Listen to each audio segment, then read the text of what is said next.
Pearl, hello, that's me, previous NKO champion. Nice to be. All right, so we're doing this intro again. Welcome to NKO 7. We were muted until just now, so I'm going to speed run this time. But thanks everyone for joining. This is Amadeus46 Art. With me on the mic this week is. Hello, it's me, Turl, previous NKO champion. Hashtag humblebrag. Excited to be spectating and commentating for you all. So we're going to get kicked off this week, but this is the 7th week. We are almost to our full 8-man bracket tournament of champions, in which all the champions will be able to actually get in and start playing tournaments again. Looking forward to it. But I want to say real quick before we start this tournament, we got about an 18-man bracket this week.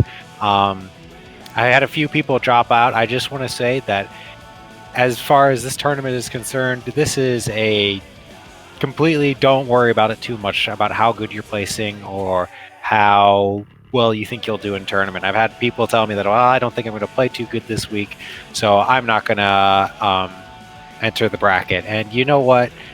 I understand that. I'm never going to say anyone, no, you have to enter. You entered, you have to play.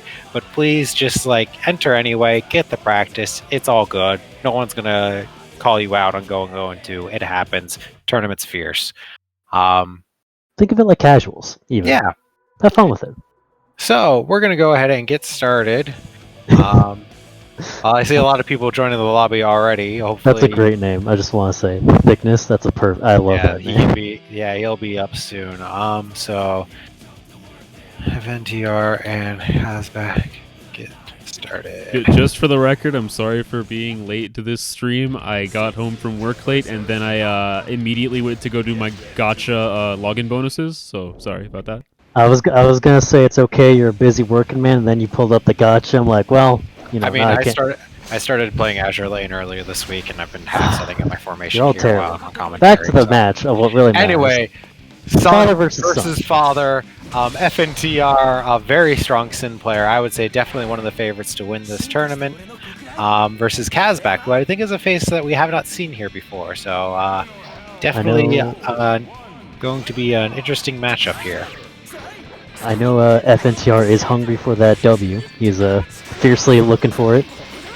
Been practicing something fierce. Knows this matchup pretty well as well. We're playing a lot against Pace, another local Kai. Good. Yeah, we do have quite a number of Kai players here in NKO, which I mean makes sense. Kai's like a pretty good beginner character, so. Mm-hmm. That was also a very good burst point, but also slightly risky just due to how Cinch combos can be potentially burst safe. Yeah, and FNTR not paying attention to his E. Yeah, goes for a cheap knockdown and quickly eats. Gets his counters back. That's going to be a punish. Death. Nice RC. Yep. RC to make the combo continue and safe and get more of a confirm from it instead of just risking it for the what's the million stats follow-up. That's it. Yeah. I'm sure I'll hit you eventually. Yeah. That's it. Yeah. Also, won that round start with his own 2S, whereas Kazbak did the exact same thing his round start, matching each other pretty well, huh? And there's the beak driver, just beats out Kazbak waking up and trying to mash, just holding that beak driver and gets stunned for it. So this is probably going to be enough. Does he burst? No, but I have a succinct feeling there might be a little bit of chunky connection going on. Yeah, this connection seems like it's a little slow. So, because normally, I mean, it's uncharacteristic of FNTR to just walk slowly and approach instead of just going for the immediate juicy confirm. Yeah, so we're gonna give him a bit to sort it out, stabilize just a bit. That was a good performance from FNTR though, still playing solid. Playing Sin, particularly not very aggressive as most Sins that I've fought online. I don't know about you, Alma. Well, I mean, so I've seen Sins that try to play aggressive, but as a jam player, most Sins try to keep me very far away from them. So that's fair. Now, I know in this matchup, this kind of is a spacing and footsie matchup because it is hard to get in through Kai's buttons, and Kai can kind of outrange Sin, so he does have to choose his moments perfectly. And both players being smart, letting the intros rock. If you don't know, if you're not familiar with Guilty Gear, it does a lot of its latency adjusting during the match intros, so it is pretty good to let the match intro rock before the round starts, just to try to get as much of that latency out of the way. Also, that previous burst, what I was talking about, since combos being a little burst safe at some points, if you don't burst carefully, you can just miss entirely. Yeah, trust me, I'm terrible at bursting, and I hate bursting against Sin because I don't know what's going on. I think the main difference we're seeing is that FNTR is being able to capitalize more per hit on these scenarios.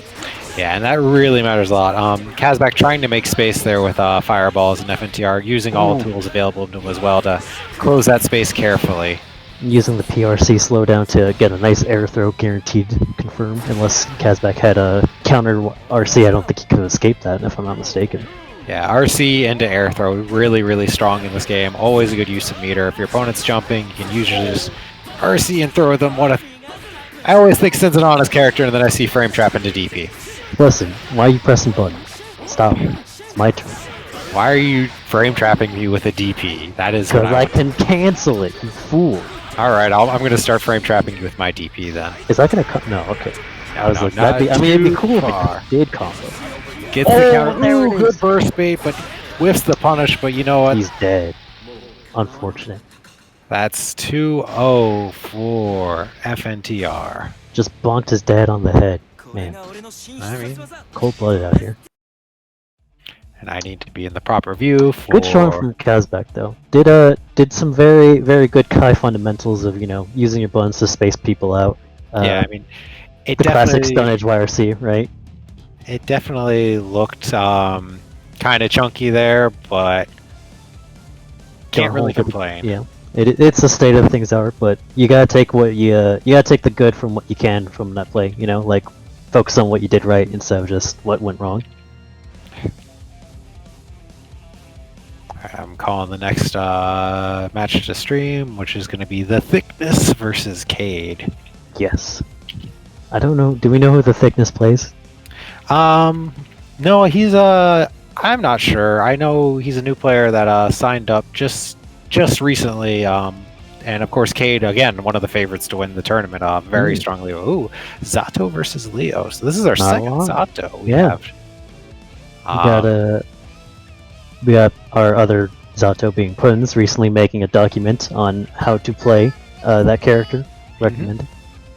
And then Mr. Cade, a frequenter around these parts, you would say. Known for his Leo. Cade has definitely gotten a lot stronger. Definitely one of the strongest. Like, he's at the point where as a jam player, if I had to sit down and play a 1-2 in tournament against him, I would be afraid. Yeah. That is that type of character, right? Regardless of how good you may be, you have to give Leo a certain amount of respect or you could just get robbed. Yeah, you have to, and like, as a jam player, like that matchup is rough, and you have to play super safe. And Cade's gotten a lot better at like getting rid of the bad Leo habits. Now I'm not sure how this matchup goes though, because Leo may struggle to get in. But I mean, Cade already has Thickness in the corner, and already there goes the burst. Yeah, it's gonna really matter on how well he navigates the neutral and how well he manages, hitting it Little Eddie especially. Baits the burst. Really good Thickness already showing pretty good Eddie control. Summoning Eddie to space him out and then unsummoning. Oh, but there's the flash kick. Gets rid of Little Eddie at the same time. Correct me if I'm wrong, a flash kick seems like a good option, especially because of the multi-hit property. So even if it does hit Little Eddie, it'll at least get the chance to hit Zato and still have time to RC because of the height, right? Correct. It makes it a little bit easier for Zato to bait it because he can block in the time it takes to hit Little Eddie, but that's still a win for Leo, especially if Leo can RC behind it, right? I do like the throw that Thickness did. I would have liked to see Drill YRC backdash just to like bait out the potential of DP, because he was sitting on, or they were sitting on a lot of meters, so seeing that happen what prevented the DP from hitting and really got their turn started to get maybe a swing around. I mean, we can see here, I think Thickness is doing a good job of using the drills to try to control Leo in neutral, because, just like that. It's like Leo really can't jump. Good command throw. Yeah, got him with the unblockable. The cheap stuff. Oh, but dropped the combo, unfortunate. Yeah, just throwing out a drill there just because, again, it's like Leo really can't get past the drill that well. He has to throw out a boom to clear it, and that means he's not running forward, right? Yep. So, Especially. anytime- Sorry, go on.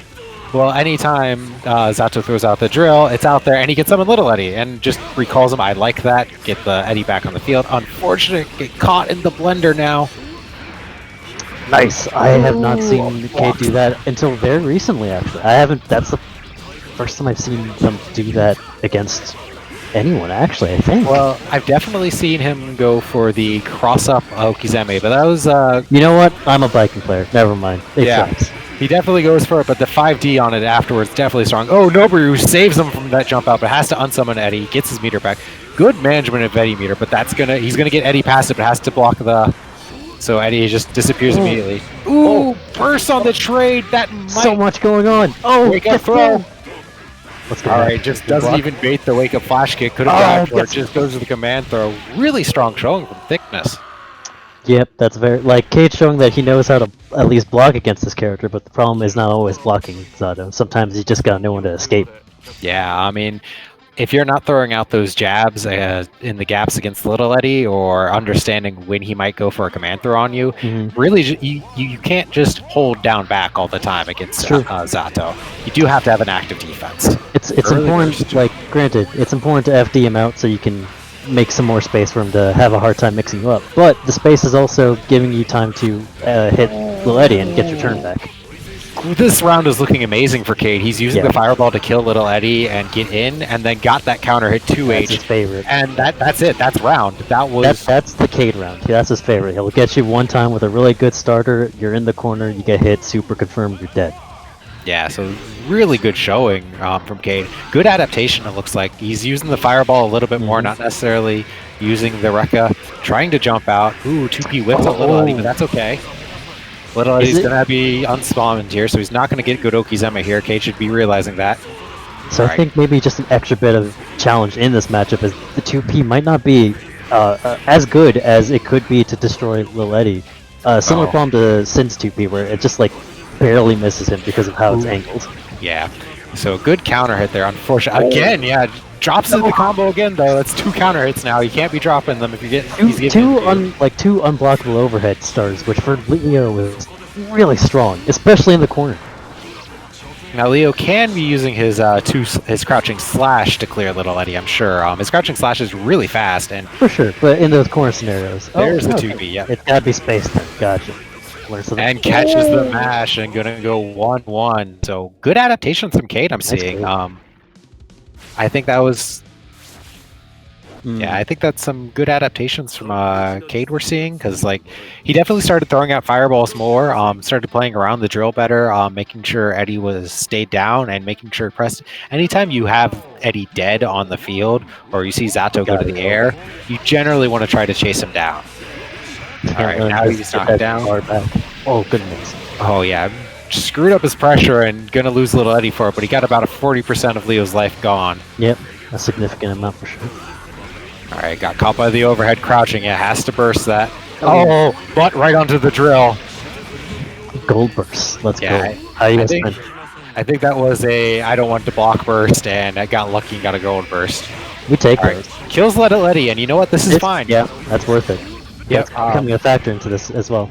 Oh god, Ooh, it's doesn't, spaced do out the, of yeah, it. doesn't do the throw invincible Okizeme, gets punished for it. And this is gonna be round. that's Yeah. it. So Even if you it know, wasn't, meter up the butt. well, there's something to be said for trading life to kill Little Eddie, because even if Zato gets a knockdown on you, if you killed Little Eddie, that's going to go ahead and put the rest of the round in your favor, because his Okizeme is he throws out a meaty drill and that's about it. Yeah, meaty drill, normal. He basically other has meaty to drill. stall for Eddie to come back out. So it does give you a great opportunity to just get out. Oh, unfortunately, just getting Zato's going to be doing that wake up throw. He's got to get that defensive reset. Went for it one more time, got out of it that time. Nice. Yeah, good observation. Looked at Little Eddie's meter, saw it was going out, assumed the command throw was going, and went for the jump out. He's just gotta be a little bit patient. He can get out of this situation. Nice. Yeah, just good like that. YRC, anti-airs him with the jumping slash, and he's just the round. And Cade's going to get his burst back going into the next round. Very critical, especially against this character who can Yeah, keep you so- locked in the combo for long, painful combos too with the right starter. Oh, clash, but didn't mash on the 2P after the clash. So lost Trying to the jump setup out. after. Gold doesn't want to block. Ooh, scary gold That's burst gonna hit. too. That's gonna hit. Yup. And it's Yeah, that's a lot of damage. I mean, no conversion, but catches the way your wake up throwing too much. I'm gonna punish you for it. Doesn't bait the burst with another dust. Can you get out of here? Yep, there's see, that yep, TP I goes into mentioned a flash previously. Yeah, something Thickness could be doing is throwing out 6k in that pressure just to make Leo block high and just to get rid of the flash kick. Yeah, you want to like throw that option off at least once. There, good punish on the Nobiru, punishes the Letty. Ooh, got FD all of that. Ooh. And I think that's going to be round, as long as he gets the follow-up. No, he drops it. One last chance. Cade making me sweat with that. I was like, is he in throw range? He might be, but He may have been, but was not ready to block it.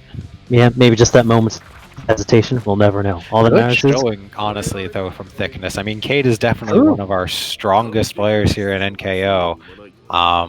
definitely showed they can be a threat, if nothing else, right? Yeah, I mean, that was some excellent Zato play, so I'm not even going to argue that.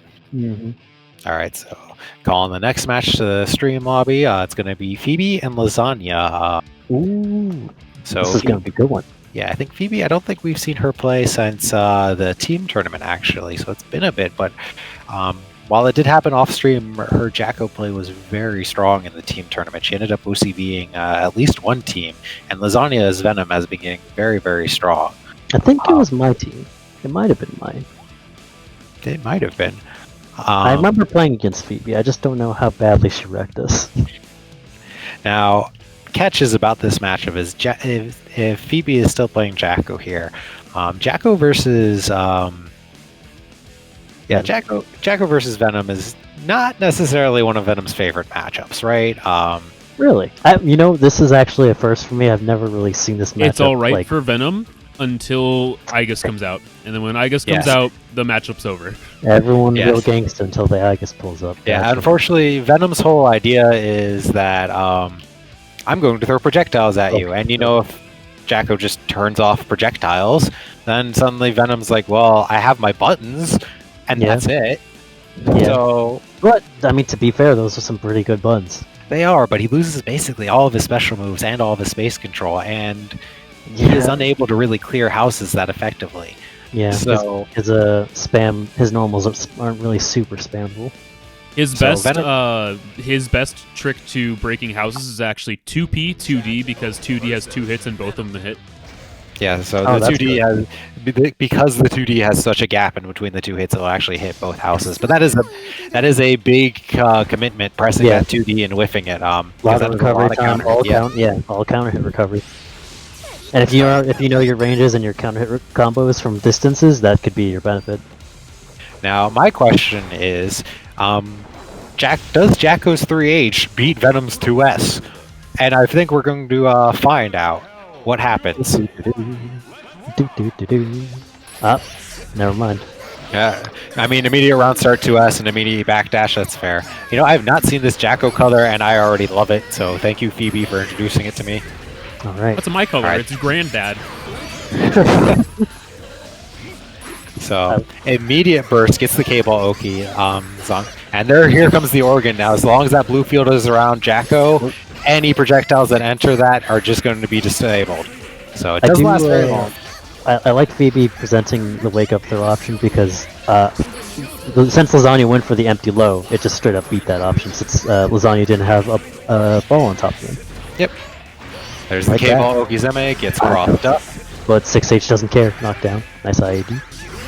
Now my question here is, now Jacko doesn't have much meter, so her DP is really bad right now. But once she gets to meter, her DP becomes stronger, and her DP input is merely a 2D, so I'm not sure how useful K-Ball Oki is against Jacko, because a lot of the threat comes from the cross-up.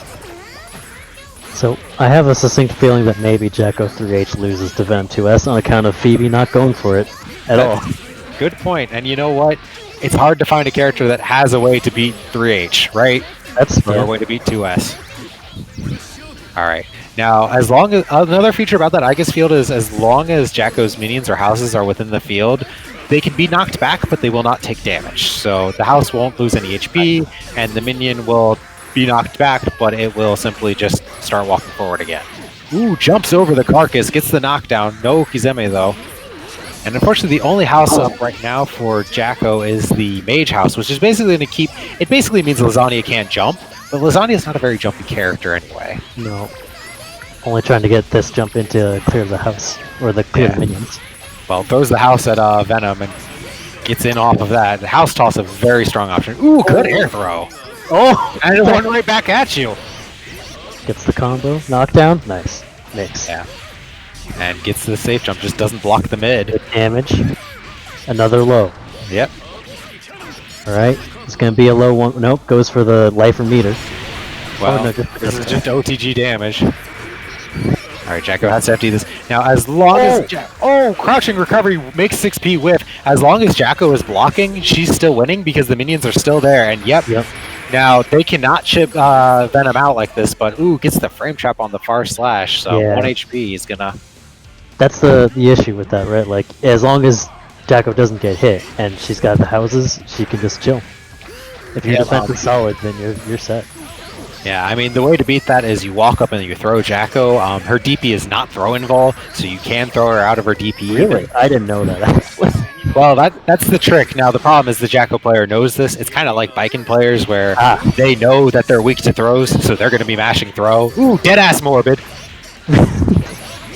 Full screen. Deadass Morbid gonna go ahead and catch you anti-air. Gets the counter at QV, but no confirm off of it. We've also have a little bit of a mind game going on of Lasagna's only really done run up throw once, so Phoebe doesn't have to be too afraid of it, really. Yeah, FD's that double head Morbid, but has the meter RC it. That just doing it once, you can kind of see like Phoebe is still worried about it and is like acting around the threat of run up throw, because if she doesn't, she loses all her like minions from the houses, and that's kind of, you know, a worst case scenario because you're back into Oki with a reset timer. And Venom does have one of the stronger throws in Guilty Gear with because it gives him a full combo and such off of it. No matter where. So, you know, you don't really want to get thrown by Venom. Definitely one of the characters where just taking the throw might not be the best idea. All right, what's the Oki? We're out of Phoebe being very low in the meter department, FDing a lot of those hits. General tip to anyone generally FDing an IAD attempt, not the best idea because you don't really get the pushback if they're IADing at you. You just add more block stun to yourself, if anything. Yeah, you just drain meter and add block stun. So generally, you don't want to be FDing when somebody's IADing at you. If you're gonna spend meter when they IAD at you, go for standing blitz. Yeah, or just super jump FD. Ooh, there's the 3H, gets the knockdown. Venom does have one of the fastest wake-up times in the game as well, so Jacko, even with her 3H into a house set, still does not have time to get good Okizeme. Alright, good block. Make it count. Yeah, and Lasagna goes ahead and takes the time to kill one of the houses right in front of Phoebe's face, knowing that Phoebe's just going to try to block him out. 3H is a good one in this matchup, it seems. Just not at all ranges. The minion, I think, Lasagna looking for the tick throw, but the minion just slaps him out of it before it happens. How rude. Come on. Give my man the throw. There it is. There's the throw. All right, and yep, there's the combo into the knockdown we're talking about. Just some good Okizeme here. Gets caught by the low, so all the minions despawn now. Here they come. That also additionally, like, even the threat of blocking the ID isn't over because you still have the low throw game. And there's the Stinger YRC just to say, no, I have so much meter, I am just going to stop you in neutral. It is going to be my turn. So strong showing. That is doing well that round. Also, I appreciate realizing I have meter. I should use some of it, not all of it. Let's do, why not? I mean, when you're in the last bit of the match there, best thing to do is, that's when you want to save your meter for. You don't want to be using it early in the match. You want to be saving it closer to the end. So as I call the next... Surprisingly enough, we didn't see any of the, what is it called? I forget, the overhead, the multi-kick overhead? The dive kick? Mad Struggle. Yeah, we didn't see a whole lot of those, actually. I mean, I can see this, because whenever you're fighting a character that has a very strong anti-air option on a down input, or say a flash kick like Leo, fair. Somebody's holding down back generally, it is not very hard for them to react to a gap and then just press down and press the button. For the record, Jacko's Go. options against that move are 6H, 6P, 2S, and DP. Yeah, and like Jacko's 2S and DP are both great anti-airs, and a counter hit 2S is completely untechable until you hit the ground, so it's one of Jacko's stronger starters as well. Dizzy's 2S is also similar, as well as like obviously Leo's flash kick. We got Akai on the jam and Fight the Caveman on Johnny. Yeah, I actually specifically put this match on stream because I want to watch Akai's match on stream. Wow, the jam bias is real, but what did Well, you all expect? Akai has actually been leveling up. I am so proud of No, I them. agree. They are actually blocking on Wake Up, which is the first step of any jam player to start doing. I have to admit, I cannot I can't just mindlessly do Oki on Akai anymore and be like, I'm just gonna 2D you until you stop parrying. Yeah. He doesn't do it all the time now. He throws it in here and there. Yeah, I mean, it's definitely something new jam players, they learn they have parry, they learn they have DP, and they think I never have to block anything, and that is simply not true. And we see the round start Ryujin immediately into the corner. That is not your round start against Johnny. Per Akai's request, God damn it, Akai, why'd you do that? All right, now see, this is a problem because now Polar, or Caveman, now has level 2. Akai getting the neutral going. Now, this matchup is bad for Jam technically, but it is her best bad matchup. Johnny does not have fast buttons, nor can he move. And so once Jam gets started, like what we're seeing here, Jam can just kind of maul Johnny, and he can't do much about it. Akai's also, that was a great J2K RC cancel, by the way, I just want to mention, but Akai's also doing a really good job of not just like defaulting on, you know, the basic Jam I'm gonna do. The one block string that goes in the puffball back into the one block string that goes in the puffball.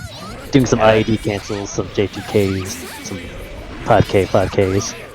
Yeah, that is definitely like going a lot more for those IAD Gekidine cross-ups as well. And I mean, that is definitely like where Jam starts to get scary is when she starts actually using her pressure options. And also against Johnny with the slow buns, like you said, we saw Polar or Fight the Caveman try and press a button to punish it, but it didn't get anywhere and got punished instead. Yeah, like if you're going to try to get out as Johnny gets jammed, your best bet is either using Johnny's amazing backdash or using his standing kick, actually. Johnny's standing kick is incredibly fast. It's actually as fast as most of Jam's buns. Good throw. Good awareness. Whenever Jam does that dive kick at you, just mash throw, because if she doesn't space it right, you can punish her. Yeah, and it's harder to space it right than it is to punish it, that's for sure. Yeah. So that is game 1 to Akai, though. Definitely, I think we're seeing a lot of Polar here just being overwhelmed and not being able to ready up with deal with what Jam's doing right now. But I'm sure that will change. Because this is definitely, if the Johnny player doesn't know the matchup and isn't ready to deal with Jam, he can get mauled, and I think that's what we're seeing right now. I like Akai's round start option there of bar slash, just because like that button is so good that you have to present that like in neutral and round start all the time, just to be like, I know. Look, case in point, it's so good. I am pretty sure micro dash far slash gets under coin as well for a round start, so it is actually a really strong option from Jam. Yeah, this is some good pressure here from Akai using the 5K. Crank the risk. Let's go. Next hit's gonna hurt. Goes for the 5D, but just barely out of range. Good defense from Caveman. He's blocking the eyes, gets caught by the split kicks, but you know what? That's fine. Okay, I mean, this is still a good situation. Less so now. Meter, but no burst. Risk is this is good again. Yeah, I mean, that whole string pressure that Akai did was great until they got out of pressure, and then he just decided to Ryujin RC. And now this is a problem because unfortunately, comboing against Jam is awkward as Johnny. He does have to vary his combos slightly, so if you're not ready for it again, like it can happen a lot of combo drops. Akai drops that. Nice throw. Goes for the blitz, yeah. Goes for the guess that you were just going to do puffball and tried to blitz it. Got thrown first troubles anyway. Dropped the IAD Geki input and just got Geki and got punished on landing for it. So that is so close. Polar draws blood here. Ooh. Alright, two just playing around each other, trying to play some leech. Yeah, got crossed over into the close slash. Something I've also noticed that Akai's doing more of, just because I play with him and know his habits a bit. He's been going for like 2D, just like to give himself a moment to breathe on the knockdown, and just like readjust the decision rather than just like going back in. I'm going to go into your face and press a button. You know? Yeah. I mean, Jam's 2D is incredibly broken because it is only -6. Oh, you know what? I don't blame him for bursting that. Unfortunately, the spacing just wasn't there, and Kai gets a card for free. That was that. That's And the there's jam. the Ryujin RC pressure rebuy. Now, I'm sure he knows it, but if you don't delay the Ryujin enough, you get the full Roman cancel, and you want to delay it a little bit more to only YRC it. But hey, worked out, right? I mean, if you're gonna do it, at least make sure you have 50 just in case, right? Well, I mean, yeah. Or just be ready to cancel Gekurian if you screw up. That's true. Ooh, there's the frame trap into 6H. Gonna get a card damn. out of it. Akai has also started to be charging Gekurian more, which is really good because I know like a lot of Jam players see the Ryujin and want to charge Ryujin every time, but Gekurian is generally the more consistent card. It gives you combos, it gives you knockdowns, and it gives you mix-ups. Into the Case in bow. point, this was all possible because that Geki. Yep, not quite enough to kill, but Akai does not Yeah. do any cute I like cross-up that. Loki. I like that. Just going like, you know what? I messed up the Oki. You're not dead yet. I'm gonna chill. Let's see what you do. Gets the 6P because of the IED. So that is 2-0 for Akai. Very strong showing. I definitely leveled up a lot. But you know what, Polar, for a first time showing, looking great. Yeah, not Johnny. Definitely not an easy beginner character. Just because I'd say it's a high skill barrier. But once you get that skill barrier down, right, become a lot more scary. I mean, he was definitely showing some Johnny things too. We were seeing For sure. some Mistminer cancels. I just think maybe he needs some less practice with Johnny, more practice killing Jam, as it were. Because it's definitely, she's one of those characters where if you don't have experience fighting her, she can run you over very easily. And even if you do know, She can run you over. Yeah, I mean it happens. To this day, still a problem matchup for me, and despite the fact that I fight against her all the time. Hey man, you're getting better at it. Hey man, hey guy, thanks. I appreciate it. Who do we have up actually? Cade. And Cade is coming back, and Hexa Activitat. So we're gonna have May versus Leo. I know Hex came up, I believe, last time we came around these. Their May is very strong showing from their May. I don't know how this matchup goes either, actually. I know she's got the benefit of good damage, which is always appreciative against Leo, because doing little damage against Leo is not great. And she's got the command grab, which is always going to be, another good thing going for her when you have to deal with a character with a parry, right? But besides that, I'm not sure how her buttons really do against Leo. I think maybe just from a feel on an early impression, he might get to get a little bit more breathing room and not have to worry as much. But Dolphin and Beach Ball are still like a threat, right? Right. I'd say the big thing about this matchup is because Leo has trouble moving, as it were. May can pretty easily get away and set up SeaWorld. And Leo has trouble getting through SeaWorld. He basically has to get into back turn stance and then go for countering against the actual SeaWorld itself. Now, I don't think May can necessarily go button to button against Leo because May's buttons are a little bit slow, but she can get the SeaWorld set up like we're seeing here, and then it's like, all right, what does Leo do to now? Yeah.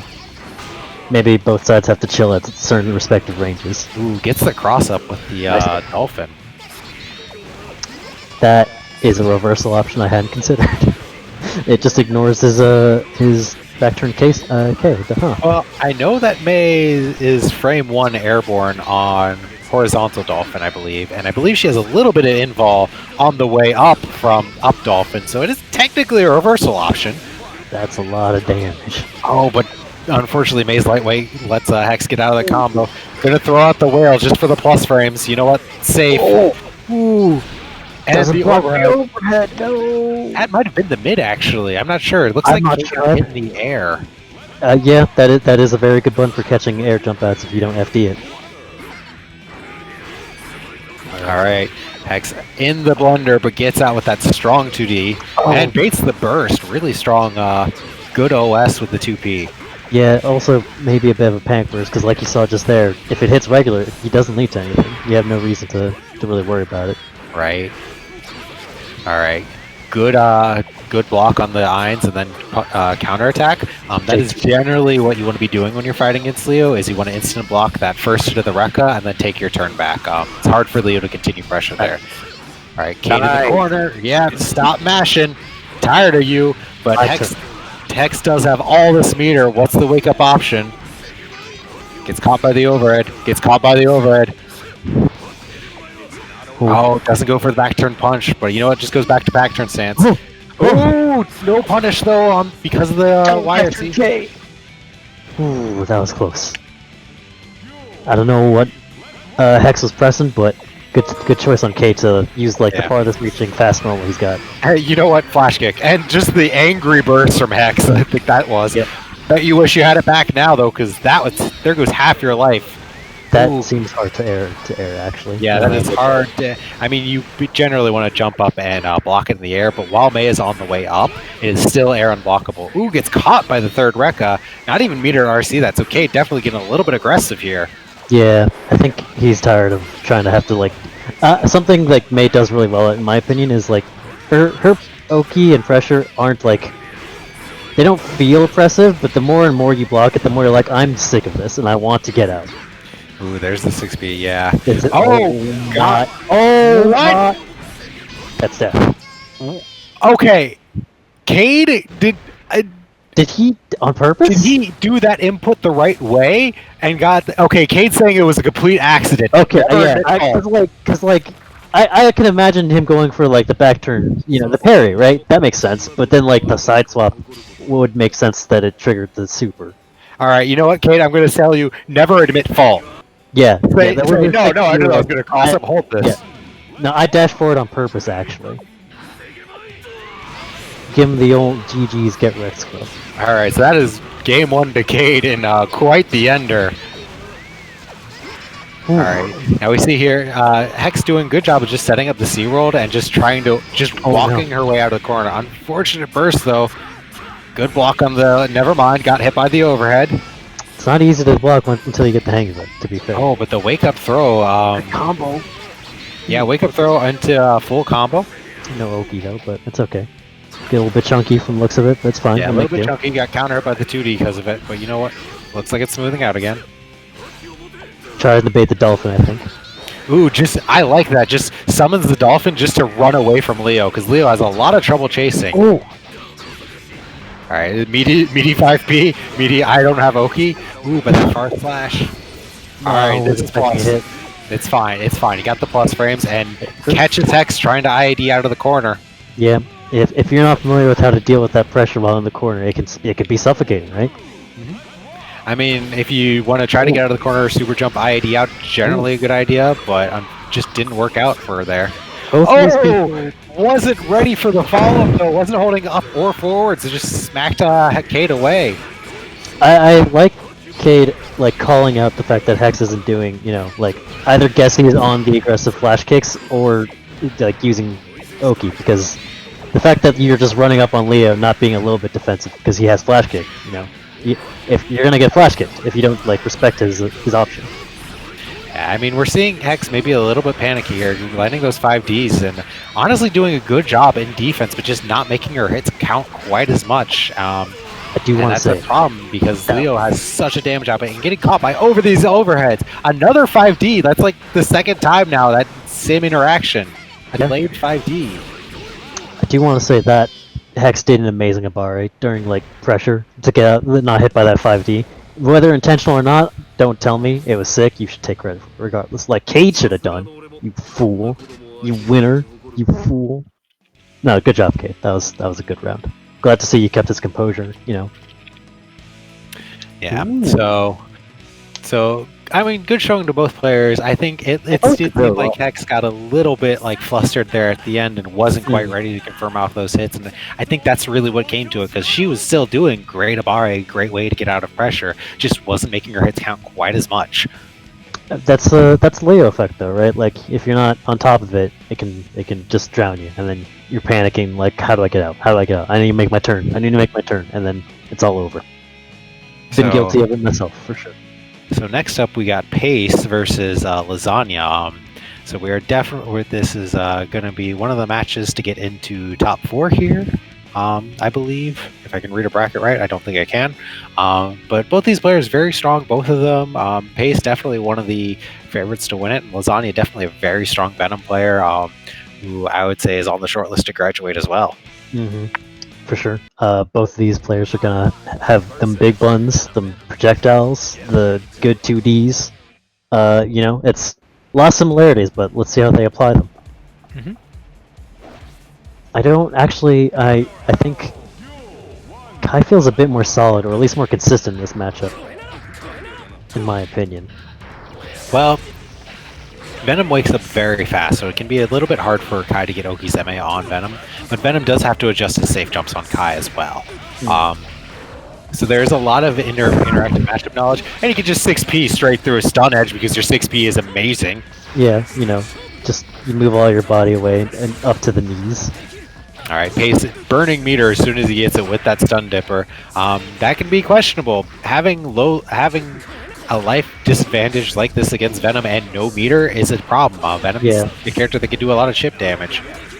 And both these characters do have access to a strong double head morbid to just get in and gets caught. I like that. Yeah. Both these characters have access to a strong gun YRC just to control the neutral, so I think that's going to be key. Meter management, look at the tension bars. That's going to be the most important bar during this match. We've been talking about characters, but like a well-known fact for Lasagna, Mans is on top of it looking for the 6P opportunities, as every Venom player should, because, with how good it is, just let it slip, you're missing damage on the table. Oh yeah, it's really hard to punish that option. Oh! That was unfortunate for Pace to get hit by the fully charged ball and just takes a huge chunk of damage because of it. All right, now Lasagna using 50 meter for a dead angle just to get out of the corner there. I respect it. Pace tries to get back to the neutral with the stun edge YRC. So yeah, both players playing low on meter here, just trying to get that positioning where they can score that knockdown and run their Okizeme. I'm not sure if that Greed Sever was an overhead attempt or a low crush attempt. I think it was more of a I'm going to try to crush you out of far slash attempt is what it was. Oh, missed. Didn't get the counter hit on the 6-piece. No confirm, but good on Lasagna knowing that. And the ball just... That's an anti-air. Yeah. A slow-moving ball. Chip damage is on the table now. Yeah, he's going to have to start FDing this. Ooh. Oh, there's the Greed Sever. No confirm, though. Too far. Blocks that. Lasagna's defense too strong. Yep. It's going to have to get up pretty early in the morning to hit Lasagna with the Greed Sever. Yeah, I mean, using Greed Sever as a low crush, great. Right. Using Greed Sever as a mix-up tool, not so. But, you got to represent it at least once to be like, are you going to block this? And if they do, well, time to cash that back in the pocket for low crush only. I mean, definitely, if you can use Greed Sever from a far range, or then it can be okay because it can be very tough to block at that range. Yeah. And even tougher to punch if even they do block it. Right. But definitely going in their face with it, always a high risk, medium reward, I would say. A guy does not really have high reward off of a lot of things other than maybe counter hit standing heavy. And there's the air throw. Yeah, Pace ran out of air options there, really didn't have much to do, and just came down on top of Lasagna. I do like that. Getting rid of the ball just so you can get in, get your hit count. Yep. Good use of dead angle to get out of the corner. Not where you want to be against Kai's grinder.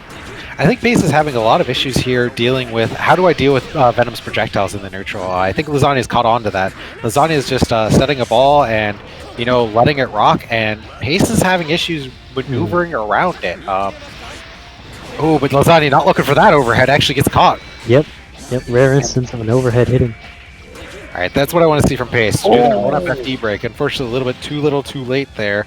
And just, was in danger of chip damage and got tick thrown off the projectile. Yeah, you mentioned, Pace is having a rough time dealing with how to get in on the projectiles, but this is kind of struggling to approach safely in general, right? Mm-hmm. A lot of his decisions on going in feel like they're kind of gambles on each approach instead of just, move forward, FD break, move forward, FD break. Yeah, because as soon as you can get close enough to Venom, you could take away a lot of his options unless he's spending meter on a Stinger YRC. Mm-hmm. Who gets the perfect though, as we say that. Really good showing. is showing he can, if he can run his game plan, there's a chance for him to make it just a clean win, obviously. Right? Like and like having that offensive strength is really important because it's going to make your neutral game scary. But Those are the moments that like Pace wants to look for right there, especially where like he can sniff out a throw coming because he's blocking like the basic like layer 1 stuff that Venom has, and Venom like wants to be like a reset, right? That's the moments he has to look for to take his turn back and force his Oki and keep his pressure up. all right, both players shoot the gun and wire. See, both players won't. There it is. Yeah, but good greets over there. There's the low crush. Yeah, you mentioned that previously. Low crushing the far slash with greets over. Yeah. Far slash is a low now. Listen, it works. Now, I'd say Pace's big mistake here is he's really consistently going into the air, and that's a big issue because as soon as you go in the air, your movement options are very limited. You've basically committed, and Venom has a lot of ways to kill you for going to the air. Even if you can get over the balls with him, sometimes you just have to hold it, right? Mm-hmm. That's So that's gonna going be... Go on, sorry. 2-0 for Lasagna here. Very good showing from both players. Lasagna just being more consistent and keeping a wall up to keep Pace out from getting in, whittling him down slowly as he tries to get closer. Okay. We're going to go drop down to the losers bracket here for a little bit. Kind of a smaller bracket this week. So we're going to go ahead and actually get some losers matches on stream here earlier here in the bracket. So next up, we're going to have There Goes My Sanity versus R Squared. R Squared is in. I didn't actually think R Squared was going to be in the bracket. Hell yeah. R Squared managed to enter, and not only that, actually managed to beat Phoebe and the loser side to get to this match. Phoebe definitely one of the stronger players we had this week. R Squared definitely been leveling up that Eno, breaking some bad habits that I know we went over. So that's always good to see. And I mean, Eno, you get knocked down once. What do you do? Cry and pray. Cry and hope you have a DP, right? Yeah. But you know, you gotta try, if nothing else, because like all you have to do. Again, Eno is light. You know, when light characters are squishy, there's a chance. There's always a chance. Mm-hmm. I mean, from my point of view, Eno is one of those weird light characters where I actually get 4-6 PK into puff combos pretty easily on her, so I'm counting my blessings that I can make every hit count against Eno because I don't want to give that character more chances than she gets. Must be nice, jam player. Must be, I say as I roke and Sogi underneath HCL. Anyway. Let's see what my Sanity is going to do against R Squared. I actually haven't seen these two fight before, so I'm excited to see what they got to offer for each other. I think these two have actually run into bracket before, and I mean, both these characters are set play monsters. They both kind of lack the neutral, Eno because she doesn't have a traditional run, and Ramlethal just because her buttons are kind of weak in neutral. But as you can see here, once either one of them gets a knockdown, it's party time, right? Yep. Like, I mean, we see right now, R Squared hasn't taken a hit. Goodness. Neither of these characters have like real reversals. Oh, it's the throw. And okay, yeah, wake up mashing. R Squared went for the Yomi. I'm gonna just do a low on you, and R Squared wakes up mashing 2B. But you know what? Most of that round, yeah, Sanity caught in the corner. Yeah, you gotta get out. Now I will say we didn't see it that round, but R Squared does have a definite weakness I've noticed of whenever they caught in the corner, they will absolutely go for jump back dive. Now that is what I wanted to see. They're breaking that habit. They're jumping and they're going for that JS or fighting their way out of the corner rather than just diving to try to get out of the corner. Or even like just falling straight down, because until someone has shown you like I'm going to air throw you for falling down, you know, why not just do it? Now danger time not really leading to too much here. Pretty standard Ramlethal combo, but gets the knockdown. Ooh no, Eno's too short. That combo drops. Means no Okizeme gives Eno a chance to dead angle out. Gonna burning 25 meter to get out of Ramlethal pressure. You know, not a bad trade. I'll take it. Why not? Gonna bar out. Yep. Goes to the wire to the end of the throw. That's dirty, but now R Squared has no meter. Gets counter hit. But another knockdown is always going to be like, what's he gonna do? Oh, yeah, but this is scary now. Has to block all. This gets caught by the override, but no combo. He just gets caught by the mid, trying to jump out. That was sick.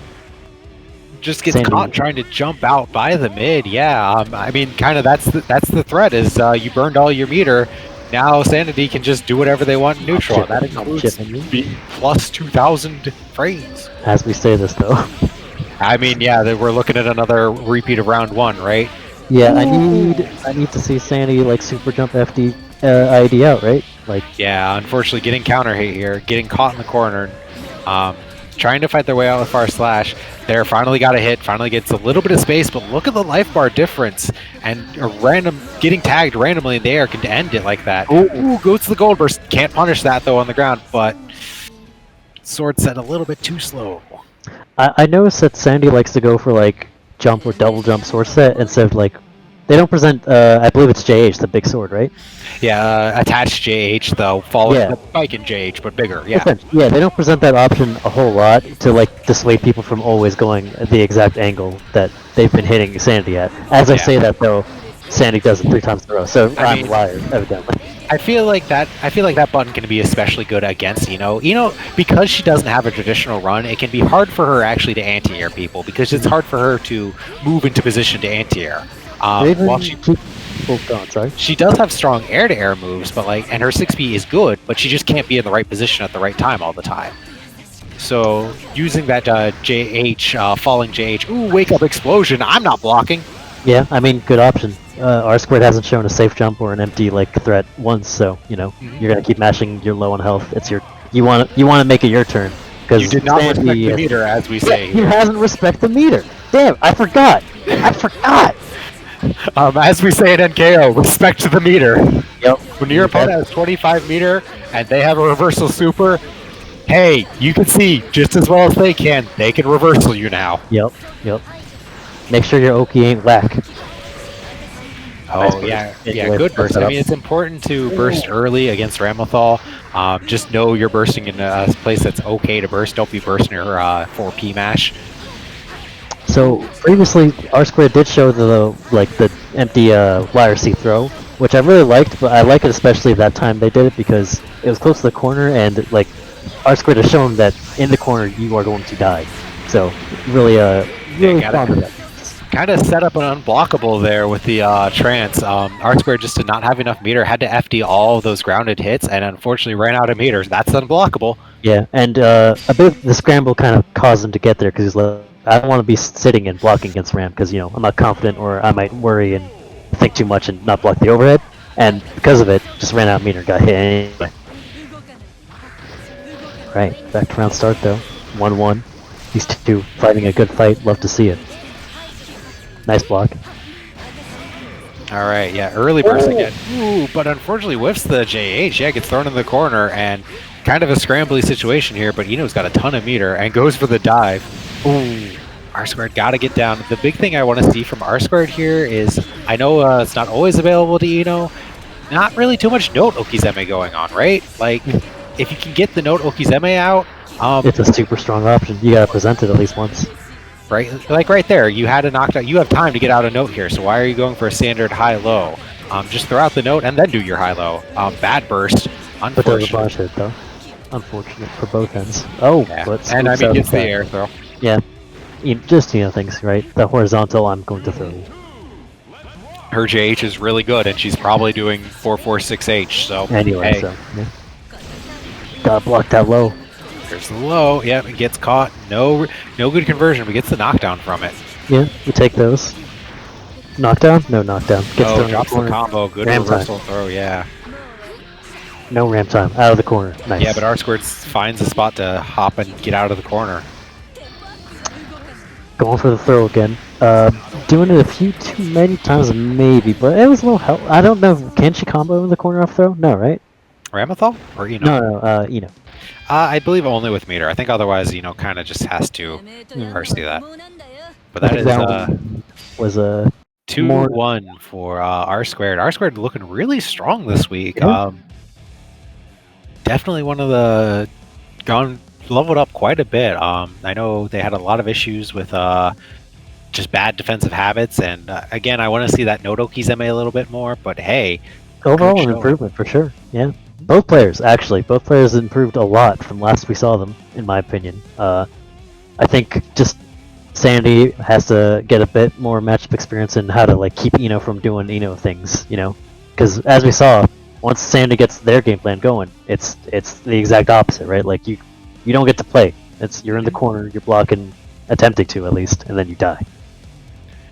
Okay, so we are okay. It looks like, yeah, it looks like the we're going to be waiting a little bit on a losers match, but it looks like that just wrapped up. So I'm going to go ahead and call it. So Pace and I believe it was Tasty John won it. So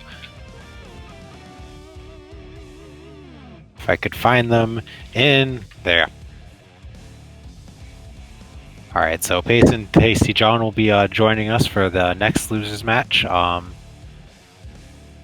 So we're still going through the losers side of the bracket, and then we'll go on to losers round 4. We're still only losers round 3. Hop back to the winners semifinals before we can wrap up the rest of losers quarterfinals. So. Oh, that's actually, you know what? I'm okay with that, as long as it's not so much lag on their end, right? Yeah. If it's spectator lag, that's one thing. If it's in-game lag, not a fan. Oh, I'm dumb. Don't. Yeah, something to note if you are spectating a match, like I am. Generally, it is best, even if you have it windowed, try not to change focus on the window until the match is over. Because changing windows, that too can also cause lag in the game. So, as I have discovered, the more you learn. Yeah, just try to interact with Xert as little as possible. I mean, that's what a lot of these characters do. But we're gonna have Pace against John. Now I know Pace has been complaining a lot about this matchup lately. This is a scary matchup for Kai. As Kizer Crate has told me, this matchup is a lot about pressing the good button until Slayer kills you for pressing the good button. And Tasty John already doing a great job, has Pace in the corner, and did not mash correctly on the bite and got bit again. Mashing up to get the wire C, but not enough to just jump out. Unlucky. Yeah, I mean, the best way to mash that is hold your up back, hold down one of your buttons, and then piano the rest, and that's the fastest way to mash out. What is I actually don't know what is the good button for Kai versus. I mean, that's like Far Slash. Far Slash, gotcha. Far Slash is the good button to get Slayer, but then he teleports forward and you whiff Far Slash and you die. And then Dandy Time whiffs the pile bunker though. Very fortunate for Pace right now because he's running out the timer on Danger Time, which is really all you can ask for against Slayer, right? Yeah. The more you can do that, the better, for sure. And you know what? After a very dominant round from John the first round, Pace striking right back. Yep. The King's got his own offense to run every now and then, for sure. Yeah. I mean, gets crossed up by the JS, but does not finish that combo 2D and ends up having to give up any pressure for it. But it gets it right back. Interesting. I thought. Oh. Good trade, yeah. I mean, anytime you can trade for a knockdown, it's usually a good trade. Oh, wakes up and blitzes. Does not respect that. Can't burst that hit because it's a super, so that's a lot of damage, even with the burst afterwards. So now Pace just has to do a good job at keeping Slayer out and punishing those attempts to end like that. Yep, good jump away. Slayer does have issues catching people jumping without using his 6H. I think that's going to be enough to clear it. So after a terrifying first round, Pace managed to bring himself back together and rally in round 2. Good adjustment, keeping his calm. You know, I like to see that happen, especially when that's kind of what Slayer thrives on, right? Like to make you frustrated and flustered at his options. But as long as you show I can respond correctly, the Slayer has to work harder and harder. There's that 6H though, catching the jump out, and there goes 30% of your life because you didn't FD on your jump out. So now Pace is caught in the corner, has to fight his way out. Yeah, has to RC that. Good disrespect on the teleports. It was a safe bet to just throw the 5K, especially because if Slayer did stay on that side, that's kind of a deficit for him. He really has to want to go for the side swap to get all of his big damage. Not to say go on, sorry. John getting a little bit disrespectful though with the meaty blitz and gets away with it, but Pace has got magic pixel here possibly. I'm gonna try to get the run back. I like the patience showing from both players. Just both players Pace is just gonna. I'm just gonna run away and gonna trade with the. I think that was Mappa. Yeah. Or rather. Now, the main thing about this matchup is it relies a lot on IBing a lot of what Slayer is doing. While just blocking is good, generally IBing gives you so many more options to get out of his pressure and his situations. So something, I know we're playing online, but do your best. Yeah, you gotta try every now. Try safely. Yeah, because if you can IB, it can open up a gap and you can FD jump out. All right, getting schmixed by Slayer here. Nice. Yeah, good Abare though. FD'd a little bit, Saw Slayer wasn't doing anything. And there's the burst at a safe burst point. What's the super? You know what? I do not blame Pace for not screwing with that. Yeah, I do not blame him at all. Even knowing how to respond to that is like risky to still do it. Yeah, like he probably could have punished the landing. Like there's not much landing recovery at all on that. There is on this though. I would have liked to see a better starter, but that's fine. Yeah, close slash would have ended that. Oh, goes reversal tick throw. Oh, that was absolutely a wake up vapor thrust and just didn't get paid off.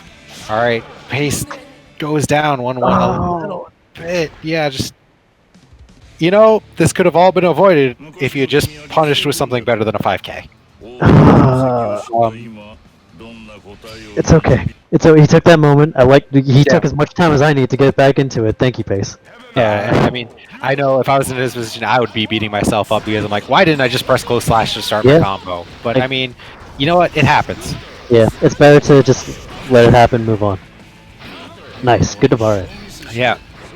I mean, I like this disrespect. John has definitely shown that he's aware that Pace is going to wake up and mash DP sometimes.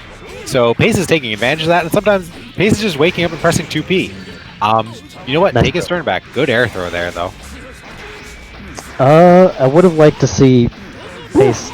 Might be a knowledge check, but Pace has to remember that like Mappa Hunch is not like a combo ender. It's no good Oki. Yeah, I mean that's definitely something to remember against Slayer is that Mappa is generally it's a necessary tool for him to use, but it's fairly a weak tool. If you can instant block the Mappa, or if he ends the combo on the Mappa, you basically get to get a turn back. Especially if you instant block it. Because most times when the Slayer ends in Mappa, they want to do two things. They're either going to bite you, or they're going to make you think they're going to bite you to hit you with something else. So you just gotta be like, no, I'm out of here. Please don't hit. Yeah, sometimes just backdashing, sometimes pressing a button is not a bad idea. Ooh, tried to stun edge YRC. Actually got thrown out of the YRC startup, so he didn't lose meter on that. Probably for the best, because now he's got meter, right? Pace is doing a phenomenal job of checking these short step dashes from Slayer, though. Yeah, I mean, he's doing better than I could do against them. I would Same.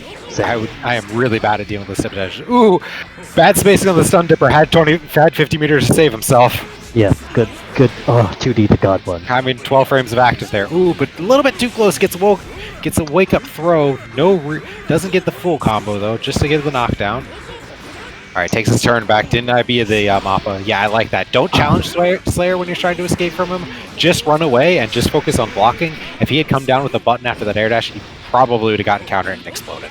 Yep, good showing from Pace. 2-1 for Pace now. So yeah, good showing. Definitely scary. Definitely a close match. That pendulum could have swung the other way very easily. So good showing from both players. I think. Sorry, John. Thanks for joining. That was loser side. So hopefully we'll see you in 2 weeks.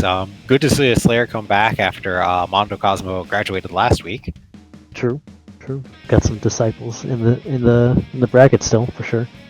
Man, I'm actually really happy to see like Pace with a self-proclaimed trouble matchup playing pretty well against it and making the adjustment even when like you could tell like after that second match he was visibly frustrated, but like didn't let it shake him too much. I like it. We got FNTR up to the bat, and I don't know who else, but give me a moment.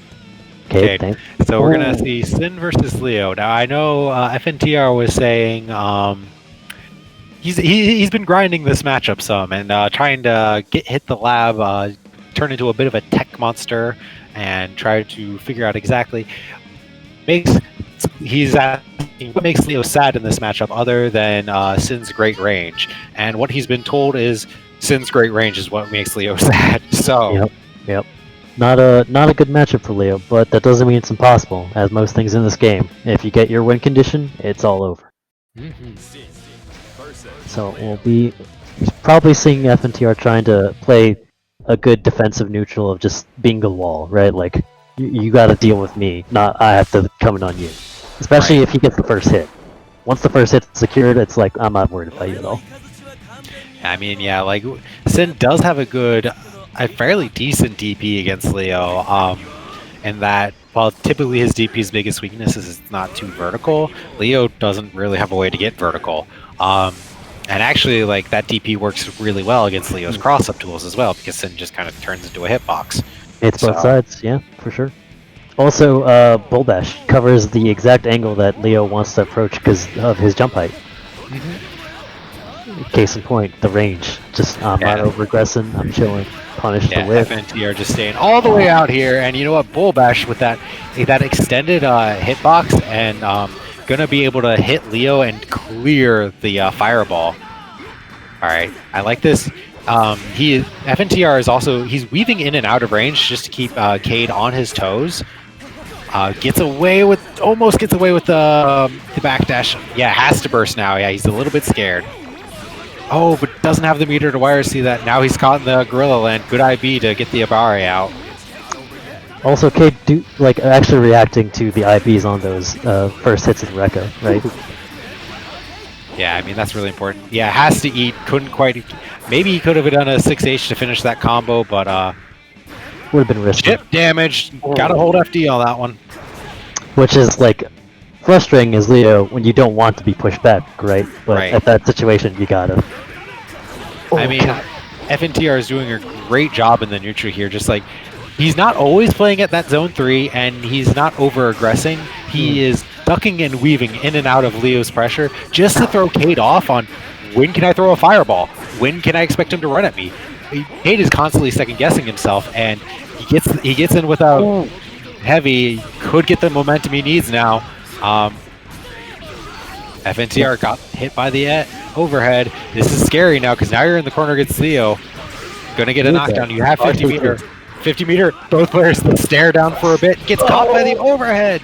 Oh, he didn't want to use the meter for the dead angle, but he also didn't use it for FD. That was really unlucky. Yeah, I mean, it's something scary about Leo, but you got to be aware when he's in back turn stance. That overhead, it's quick, but it's not that quick. You can react to it. I would like. I think Cade is maybe not noticing or not paying attention as much to trying to react to how many calories that Sin has, because you can really dictate when you want to go in a little bit, especially if the Sin is like always going for eats at the exact like times that you think he will, with going in those moments. Because unless he has mirrors, he can't do anything besides the eat. I really liked that. Ooh, we playing third strike confirms. Gets the knockdown. Gonna eat up here. Now this is. Oh, what? What is that hitbox?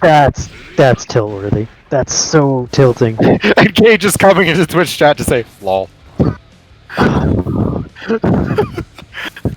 I know that is such a spirit breaker, and you know what? FNTR just hitting rematch, just saying no, fuck you.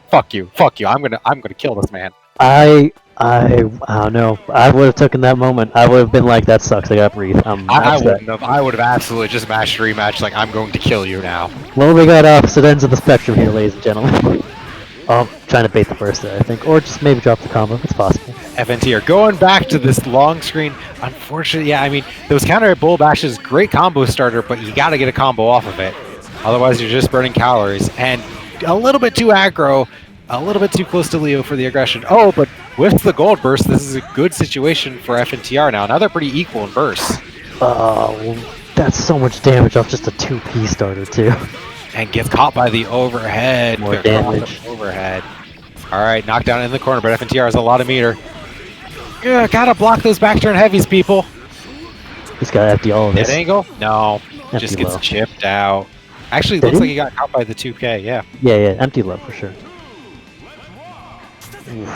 Cade taking advantage of those situations to make their the turn count, right? Which is all you can really hope for. Yeah, Good luck.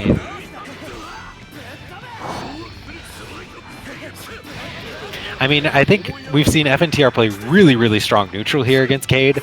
Just unfortunately, the defensive side not quite enough. You got to be ready to block those overheads when he's in back turn stance, because if you can block that overhead, especially if you can instant block it, that can be your chance to escape. But if you just get donked on the head, you know that you just gave Leo 30% of your life bar and a knockdown. All right, a little bit too far for the bull bash. But just using the beak driver, keeping Leo in the corner. Just stay over there, Gorilla. Yeah, burns the meter. Oh, good option for Cade to get out. Just barely gets hit. Yeah, but you know what? The tech button saves him and baits the burst. And there's the bull bash. Now Leo's going to be holding down back. Chip option. Ooh, good block on the cross up. If he's not careful with his Oki here. Ooh, doesn't press and gets caught by the overhead, and that's going to be it. That is 2-0. Barely. And you know what the worst part about that? Gotta be blocking your head on those overheads. Like, we just saw so many of those come down to just wasn't ready to block that overhead. I'm sorry, Julia, I touched the bracket. You can yell at me later.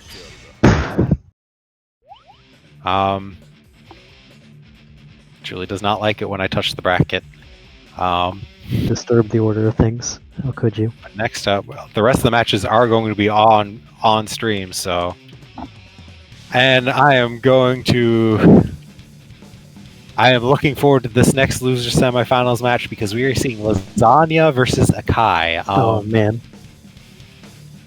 So this is winners. Yeah, this is winners semifinals. Now, I have played a lot against Lasagna, so Lasagna has a pretty good idea of how to deal with Jam.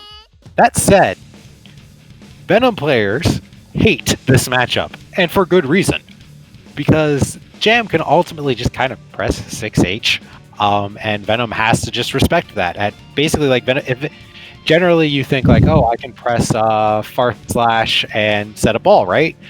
No, you can't, because you know Jam can just IAD in, or Jam can just like dash far slash. It's not a big deal. So, like that ends Venom's turn. Now Lasagna knows this. We've played against each other enough. But this is a rough matchup for Venom. But I expect both players to know this matchup well enough. It is definitely going to challenge his defense to be like at its already like peak. You know, he's always so good with defense, but he's got to be like on top of it. And then it's up to Kai also to not be so predictable with his offense. If he's too predictable, then Lasagna really won't struggle that much. He may like have to escape some risk crank situations, but as long as he can just like maneuver out, he'll be fine. And there's that good neutral starter there. Now Lasagna's caught in the corner. This is the scary part. Gets that force. Ooh, delayed. Gotta mash the kick follow up directly after that. Should have worked out. Let's try it again. All right, just goes for the punch follow up. That's fair. You're not sure if it's gonna work or not, so just get the knockdown. And look at the meter gain already. Jam already with full stick of butter, and we're not even like 20 seconds in the round. Wake up parry, but you can RC that with all that meter. Nice. Hey. I do want to point out, Lasagna, because we've played this matchup enough, Lasagna has learned how to do... You can't really do the K-ball Oki on Jam because of the existence of parry. So Lasagna has actually adapted his Oki Zeme on Jam specifically because of that. I mean, that's good. Yeah, instead you do this punch ball Oki, which is generally not as good. You're not going to get as good as setups, but Jam will have to block it at least.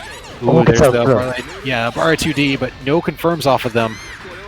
He does have that max region card stock, so if he can get it confirmed, that's going to be a lot of damage. Kai does have that thing on him.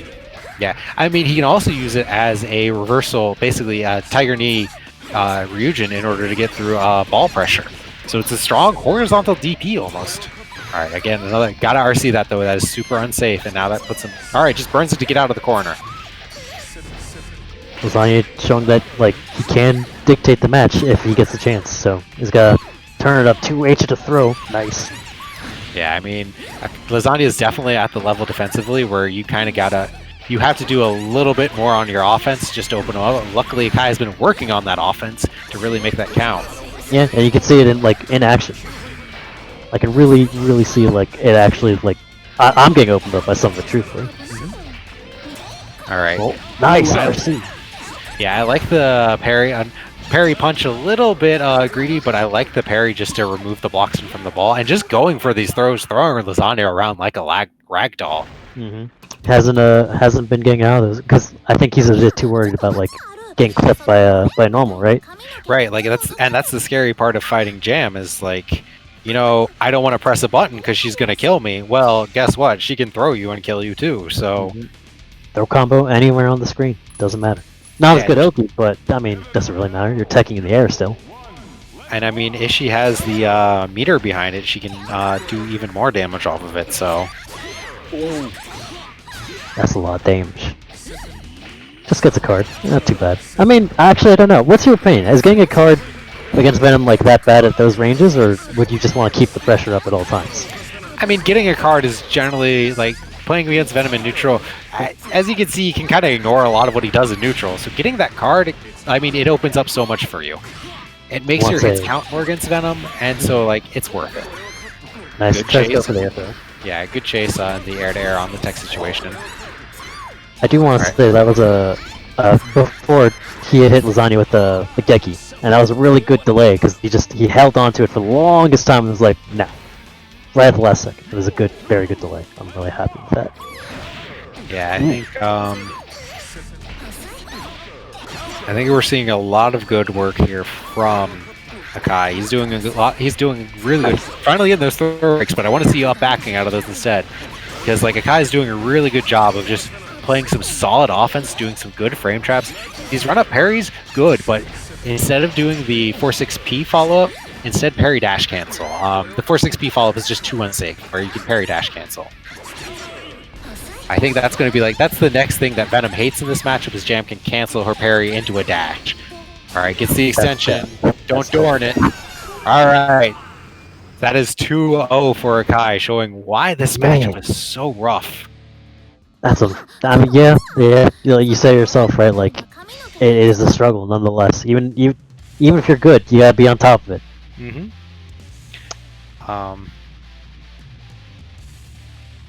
That was a really good showing from Akai. I'm really happy about that performance. It was fun to watch. Yeah, Akai is definitely one of the players I have on the short list to graduate, as well he should be, because I am sitting here like every single time I play him, I'm telling him like, okay, you're playing Jam, so you can do this, this, and this. And his little noodle be soaking it up. I can feel it get stronger. So next up, we should have R squared beat There Goes My Sanity 2-0, correctly? Or was it 2? 2-1. 2-1. Alright, Julie never set that in the bracket, so now I get to do it and she doesn't get to bonk me on the head for it. You're not going to Horny Joe this time. Nope. She can't yell at me for that one. So we're going to have Polar and R squared. We're hopping down to losers for a bit just to finish out the rest of losers before we get back into 3 out of 5 for winners finals. We're getting close to the end here, folks. It's getting real tough to see these games get closer and closer. You can tell. I'm excited. I want to see what else people have to offer. So sitting pretty in winners finals while these two get into the lobby, we got Cade and Akai going to sit. So congratulations, Akai. And that one we might have to run off stream actually, or we might have to set that up.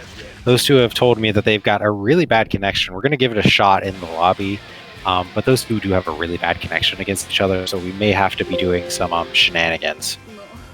I kind of set them up on opposite ends of the bracket to try to avoid this, but unfortunately when you got two good players, it happens. Yep. They were destined to make it difficult for us, but you know what? Sometimes it's more interesting that way to at least watch. This is versus John. I don't think lot of interesting matchups from NKO. I actually am really happy to see the widespread of character diversity we have going. Alright, R squared doing some things. Nice BCL. I'm not sure if that's entirely punchable, but still. Keeping a distance, trying to not get too much into Johnny's range to get a straight hit. Yeah, I'm really not sure how this matchup goes normally. The way I can imagine it is that, like most things with Johnny, he has a pretty good threat at all ranges Yeah, where like- you want to engage in. But the thing is, those are slow, and if he makes the wrong read, then you get the punish on him, right? Well, the big weakness Ino has is that she doesn't really get to choose how to maneuver, and her moving forward is a bigger commitment than most characters. So Johnny could probably pretty reasonably press far slash and cover most of Ino's approaches, correct? Yes, but if doesn't fakes an attempt to go in and instead does HCL YRC like we've seen R squared do several times, case in point, then it just whittles Johnny down over and over, doesn't it? All right. Oh, what a Ooh, blitz! gets the wake up blitz. Yeah, goes into it. Also, interesting point of consideration. Does Johnny misfire just kill no matter the amount of hits it has? Well, Because for those of you who don't know, Ino's note: the farther it goes, the more hits it gets. yeah, since Mistfinder is technically a projectile, you could destroy the Mistfinder. Sin can do similar things with Beak Driver, where you can destroy the projectile before it hits you, so you can just blow it up. And the hitbox is still there. Like if Johnny were to dash forward into the exploding note, he just explodes. So, also, yes, I realize now that looks like I messed up the bracket a little bit, and now it looks like there goes my sanity displaying with an excellent Eno. This is R squared. Look at the names in Guilty Gear, not on the scoreboard. Please and thank you. You know what? That is 1-0 for R squared. Looking really strong. Really adapted his game. And I was seeing a little bit more of the Note Okizeme there. And you know what? But Polar is still doing a good job. Ooh, round start.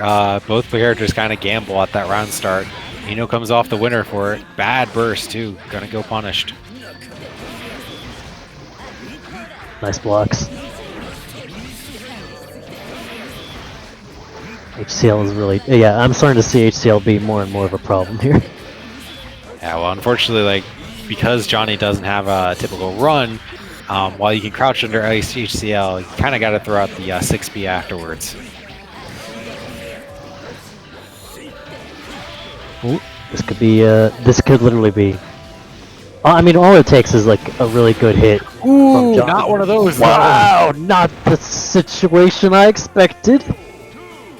I mean, what you were talking about with Misfire being a projectile, right? HCL also projectile. Yeah, I mean, I feel like if Johnny had more HP in most situations, that's a win in Johnny's book, but not that one scenario. All right, good 5K. 5K very fast button. Essentially, honestly, Johnny's 5K better than Jam's far slash. It's a really good button. Hard to contest. Oh, there's the wake up throw though. Gonna get the combo. Yes, gets the extension, but doesn't get the ender. But you know what? Doesn't get a dropped Y ender, which is bad news bears. But unfortunately, getting caught in the corner here. R squared representing the note a little bit more. Good FD to push Eno out, make her have to re-engage and more time to react for. Yeah, give you a chance to do something, right? Yeah. All right, gets knocked away, so that's the note. Both characters, R squared flailing a little bit, looking for a random hit, and yeah, YRC into the air throw JP attempt. I like it. Oh, it just flies into the Mistfinder. HCL goes through the note, or goes through the coin, and that's 2-0 for R squared. Looking really strong. Good stuff. Good stuff. John definitely looking strong, I'd say this week, but unfortunately, just I think a little bit unsure in some of the matchups and having issues with that.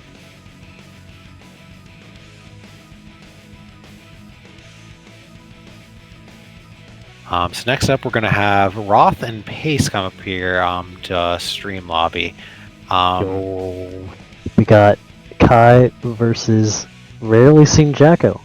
Well, we have two of them actually. Oh, Roth and Pace. So we're gonna have Kai versus Jacko. Before we get into this match, I am going to state we will get through losers quarterfinals here. Winners finals is going to be a little bit finicky. Because the two players have a bad connection against each other, 20 minutes away, but routing is magic and doesn't work properly. They currently get 7 frames of delay to each other. So I believe we will be doing a parsec instance of them to play against each other. Yeah, we're not just going to plus our Kate's Love character that doesn't shit. exist there. But we will be just running a parsec instance, I believe. Turlith, you stated that you're going to be able to join the lobby and stream through Discord for that. Yep. And then we will be able to view the stream through Discord and stream it. Basically, yeah, I really tried to avoid this happening, but we got hacks around it. It's probably going to happen to the grand finals too. I'm gonna, unless maybe lasagna. I mean, we'll see. We Maybe don't know. FNTR, maybe Never someone know. on the loser side of the bracket might save us, right? Are we hopping in the general or something here? Or Well, right now we're waiting on Roth to join. There he is. There we go. Yep. So, but we'll worry about that when the time comes. If you don't want it to happen, I'm gonna say go fund me some better fucking netcode for this game. Please, God, I am Right? begging you. I am on my knees begging you. I mean, this is absolutely like a matter of just a matter of routing. Both players live real close to each other, and it's just like More unfortunately. importantly, I mean, I feel like a zero-tier VPN may work here, just to fix that routing issue. But if they both have parsec set up, you know what? Let's go for it. good Abare from Roth. Knock him in the corner. Nice, let's go. Good meaty. Buying more time for the minions. Sets another house, another meaty. Yeah, that was a good burst. Don't want to let Jacko have her game get going, not even a little bit. Alright. Oh, reset from 5k to 5d, cheeky. Roth blocking. That hits Screed Sever, not a low crush, because it's a pretty decent sized bun. Good burst. Gonna deal with these projectiles because the Aegis gets knocked down. Doesn't set house, unlucky, and gets barred out because of it as well. I mean, this is definitely Chipped out. Ooh, yeah, gotta FD that. This is definitely a matchup that is rough for. I think it can be a bit rough for both characters depending on the way the momentum is shifting. For sure. Like all Jacko needs is to just have Kai like in a bad situation, and it's party time, right? But Right. the But, same like, is true. But if Jacko can get the Aegis field up, then Kai loses access to his stun edge to skedaddle Yeah. like control the neutral. So. Ooh, the just raw stare at you, greet sever. Stun edge, being stun edge.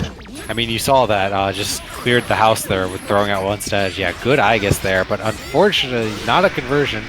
Gonna have to block this. Yeah. I like that burst. Doesn't Yeah, want to have to deal with the tick throw potential. Just wants their turn. Get Yeah, the I'm minions not and gonna stuff. lie. Bursting out a block stun, kind of underrated. Most people are not ready to bait a burst out of block stun. And it still kind of gets you out of a scary situation. It might not save you the damage, but it resets you back to neutral instead of blocking, right? Roth playing pretty okay, but just having a few situations that they have to iron out to really make themselves like a threat to like really make Pace nervous in those moments. Yeah, Not I think not baiting out those DPs or like just getting as many houses and minions buffed as possible. You know. I mean, I can definitely see like we saw a lot of improvement from Roth the last NKO, where they're definitely doing a lot more Jacko things specifically.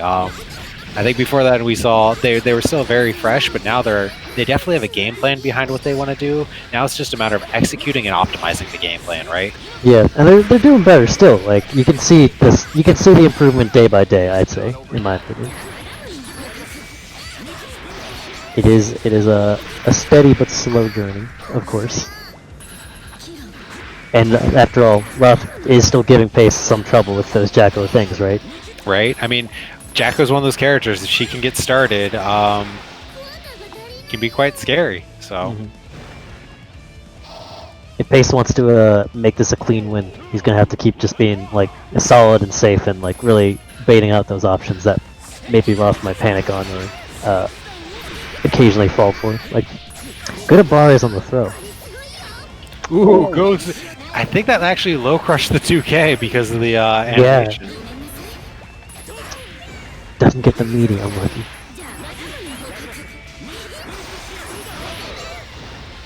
That was actually, I've never seen that interaction. That's really neat.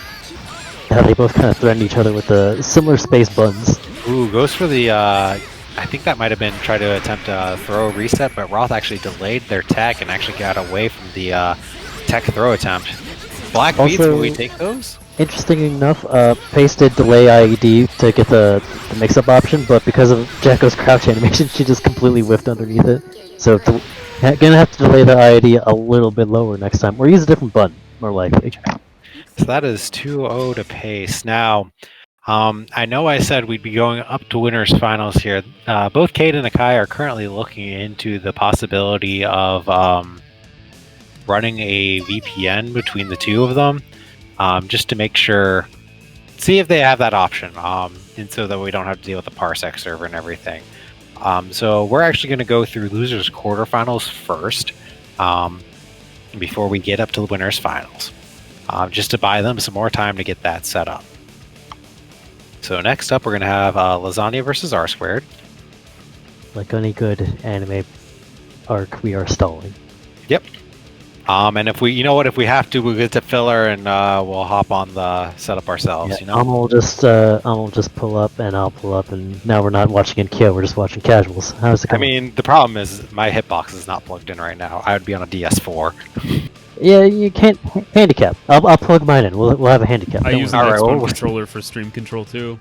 Yeah, we'll go ahead and we'll just do. I have a better soul on pad than I do on hitbox, on account of knowing where the punch and kick buttons are. So I've never played Gear on a pad, so that'll be fun. so yeah, that'll be fine. Who do we have So, off the bat? So We're obviously gonna have Lasagna. Lasagna and R Squared now. Ooh.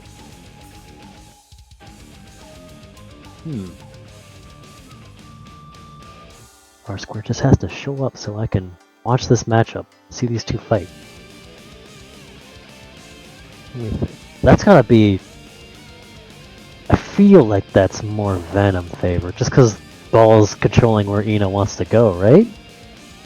Well, yeah, I mean, can use stroke to get under a lot of the balls. Yeah, Because stroke the balls. HCO, yeah, stroke the balls, yeah. Yeah, but the catch on that is, of course, that's a really obvious movement option, and Venom can just, 2D it. And also, at round start, Ino has no way to deal with Venom 2S. Literally, just, she can't do anything. She has to deal with... Does a HCO clear balls, maybe? That might be... It would clear one, I would say, and that would be it. So, yeah, she's gonna have to... Once she gets, in, she has to just stay in and not let him breathe. Yeah. Now, of course, Venom also has a very fast wake-up timing, so it's going to be hard to get that note Okizeme, it might be on other characters. Ino also has a very fast wake-up timing, so that might affect Venom's wake-up as well. But I would say... Too. Harder to combo. Yeah, Venom's got a funky hitbox, though, so...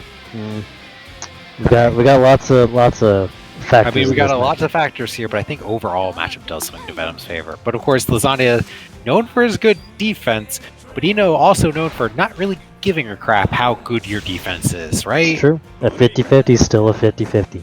Right. If it's something's unreactable, what are you going to do? Unless Lasagna is simply built different. Alright, so both players just kind of backing off in neutral here. Stroke goes under the 2S. Blackbeat, take those. Yeah, gonna get R Squared some much needed momentum here. RC's to get the confirm. We take those Blackbeats. Oh, goes for the overhead reset to JAD, but Lasagna already blocking high. Ooh, beats the wake up throw out. That's worse. Just keep your turn. Don't wanna have to deal with Venom. But the 6P, ever dominant. I mean, yeah, that's the scary part is how does Ino deal with Venom 6B? Venom 6B, very fast recovery, and basically covers any angle Ino is going to try to come in on, right? So Ino basically has to really rely on stroke to get in, which is going to be scary when Venom's when Venom's 2D exists. Nice. Good movement. I like the YRC. YRC to get past the QV. But again, just how does Ino get in past the 6B? Like that. Yeah, unfortunately, Lasagna's just not ready for it that time. Gets tagged by the JH, but I think that was a good adaptation from Lasagna over the course of that round. I would also even say like that last bit was a good adaptation from R Squared because R Squared has that match I was noticing at least. R Squared was doing a lot of double up back into dive or double up back note or HCL or VCL. You know, stuff that wasn't just like a single up back IED in. Doing it more now though. That's good. Gotta present those options. Make them consider. Life bar's about even, but R Squared has definitely got the meter advantage and uses the burst on the air throw to avoid the knockdown. Yeah. There it is. Gets the ender? Black Pete would take him. Ooh, countering on the VCL from the drop. Alright, Lasagna fights out. Good blocks.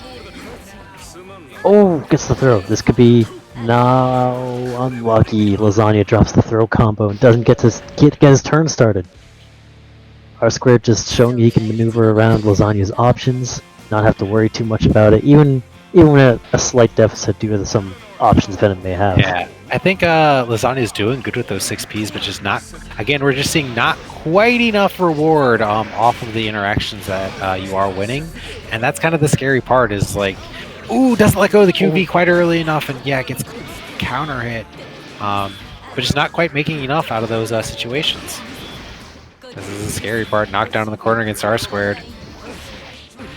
This might be maybe a trait of Lasagna just being a little bit more ready to be defensive than offensive, working against him. And I mean, it gets a lot of these characters like Jam, like Eno. It's like sometimes you can't react. Sometimes you just gotta take the guess on that instant block and a jump out. Wow. Yeah, 2D though gets under that. There's that. Yeah, see, there's that counter hit 6P and gets the knockdown from it. But R Squared's got his burst ready. Wake up throw. Ooh, drops the knockdown, but you know what? We got the mix up. R Squared sniffs out, and Lasagna not ready to chase after the dive, so R Squared gets back to neutral just for free. Let's see. Last round. Ooh, good trade for Eno. Yeah, immediate burst. Yeah, I big mood. Don't want to deal with that. 6P. There's what you want to see. Counter hit 6P into the air extension. Get all that damage. A little bit late on the second 6P. I would have been really fun to see a tech trap. Yeah, I think Lasagna a little bit second guessing himself now. Now that they're on match point for R Squared. So throw combos into knockdown. My turn. Wake up, super. Gonna block yes, that. you did respect meter. That's what. Yeah, Lasagna respected the meter enough. Didn't really do anything. Ooh, tech into air throw. Yeah, gonna burst. I mean, R Squared doesn't have a whole lot to lose unless like Lasagna can turn up the gas really quickly. And unfortunately cannot. I mean, just got his burst back, but maybe just didn't get the input for burst Dark Angel. And that's going to be 2-0 to R Squared. Really good showing from R Squared this week. Yeah, doing strong.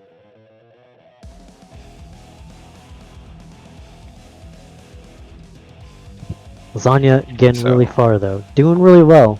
Yeah, I mean, I think as we all expected it to see, Lasagna doing really well, definitely getting a lot stronger. Just while he's a defensive player and has that solid fundamental, got to learn more about every character and every character's offense, so that way you can make those snap decisions on I'm going to IB here and I'm going to jump out, or I'm going to make a play, rather than just waiting and seeing if they'll let you do something and then trying to do it. Because sometimes that little bit of hesitation is all it takes.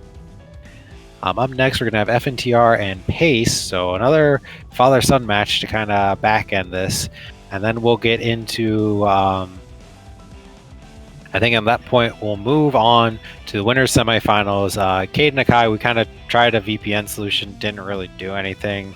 So we're going to be going to a Parsec server, as mentioned before. So they're getting that set up while we get through this match, just to try to make things as smooth as possible for everyone.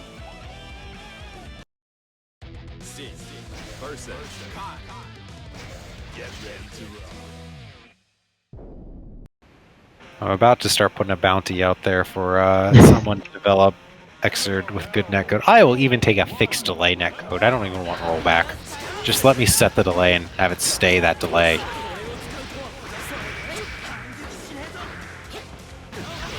All right, pressure from Pace, but a missed space stun dipper. We've seen this matchup before too in the last NKO. Yeah, I cannot remember who won that because I believe Pace won that, but then Pace ended up losing to Banchito directly afterwards, fighting Sin back to back. Yeah, I think that was it. Also, really good Abarium getting out of the tick throw situation. Ooh, counter hit Beak Driver going to give us in a little bit of damage. Yeah, and you know what? I could just Beak Driver straight through those stun edges. Going to push Pace back into the corner. Now see, these Beak Drivers are strong against Kai at that max range because Kai's really only option to get under it is with Stun Dipper. So that max range, it's hard for Kai to do that, right? He can try to jump in, but Kai's got a kind of a big air hurt box, and Beak Driver can anti-air. All right, just gonna YRC. Oh, eats in his face, gonna get punished for it. No food at the table, Sin. Ooh, that could be worse. Yeah, you know what? You got hit during your backdash, but you got hit in the air, and Pace was not ready to convert, but FNTR was able to convert off of that hit. Yep, that was a counter hit DP in the corner. It really could have only gone up from there for Sin, to be honest. Red Lightning hit too. I like that for jump. Those of you who don't know. Sorry, go on. I just really like that. Saw the fireball came out and jumped back, immediately went back to being defensive. Yeah. But for those of you who don't know, Sin has lightning, just like his father. However, he's got red lightning. Whenever he does red lightning, which you can tell when the character he's hitting turns red, he does more damage. So he wants to get as many of those in a combo as possible.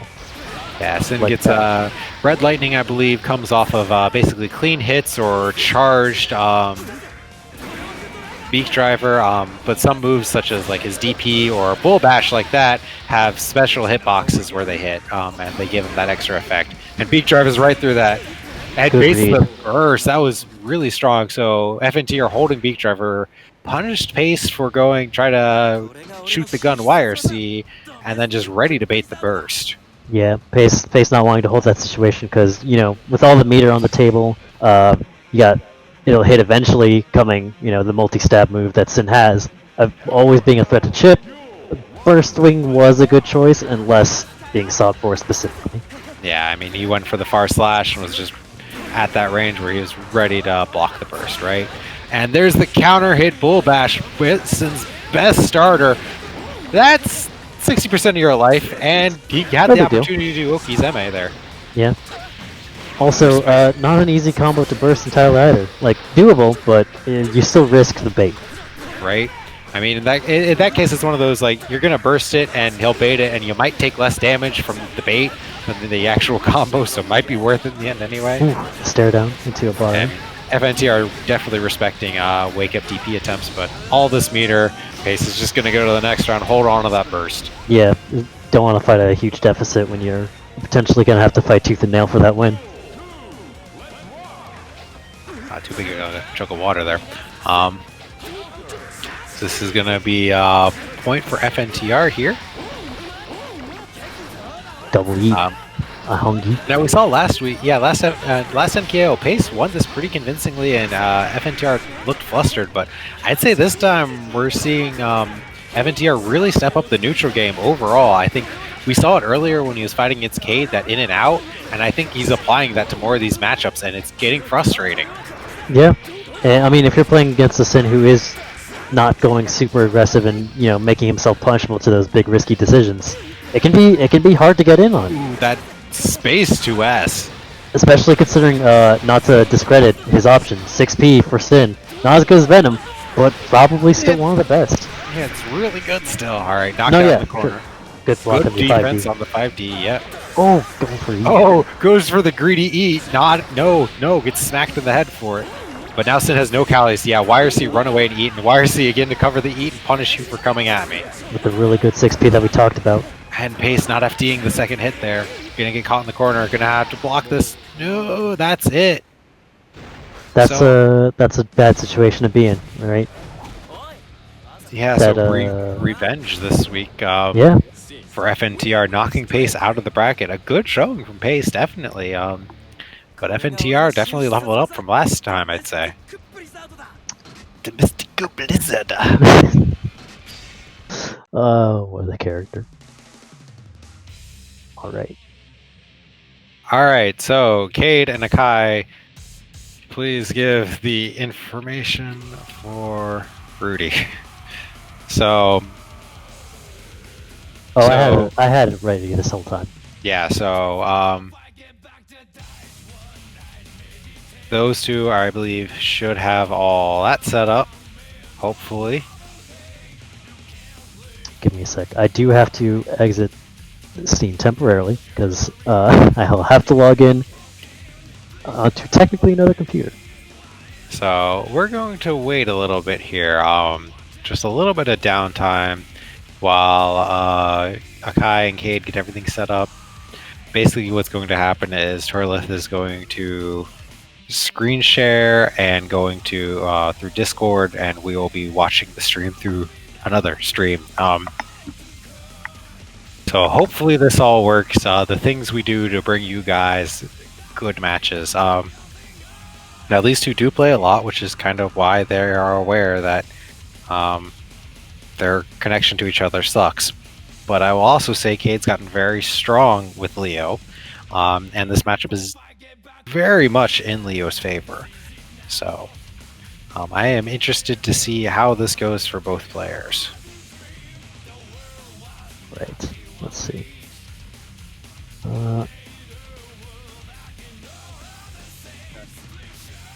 Yeah, so Rudy, are you? If you have Parsec, yes. Yeah, unfortunately. Okay, well, if you have Parsec already, get the info and like you can just stream directly. But I don't have Parsec, so I'm going to have to be like watching. Maybe Turlet can stream it, and I can just watch. I can still stream it. I don't mind. Yeah. All right, they're moving. There's signs of life. Let me just stream right now while they do that. Sorry, everyone. We appreciate you dealing with this, with us in general. I mean, now would be, if we had Twitch ads, now would be a great time to run them. Next NKO, please volunteer. Play Guilty Gear. I can talk. I mean, the only thing I have to shill right now is NKO, which you are watching, so I really don't have to shill that. And the other thing I really have to shill is my art, which, again, if you're following me on Twitter, you've probably already seen it. So looks like both players are getting set up, so we're going to get hopefully the stream set up. You can let them know, Rudy, when they can start. Anoxia, I think you're getting in there too to watch them play.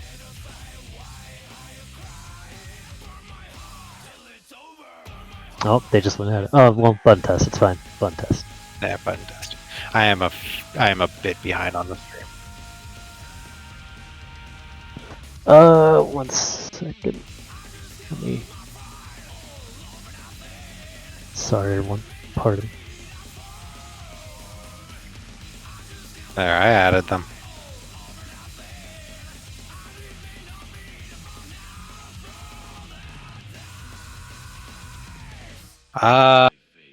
Teddy's yelling at me to promote the D&D stream. Yeah, every Thursday outside of NKO, so next Thursday, Teddy DMs some D&D for us all. I'm a player in it.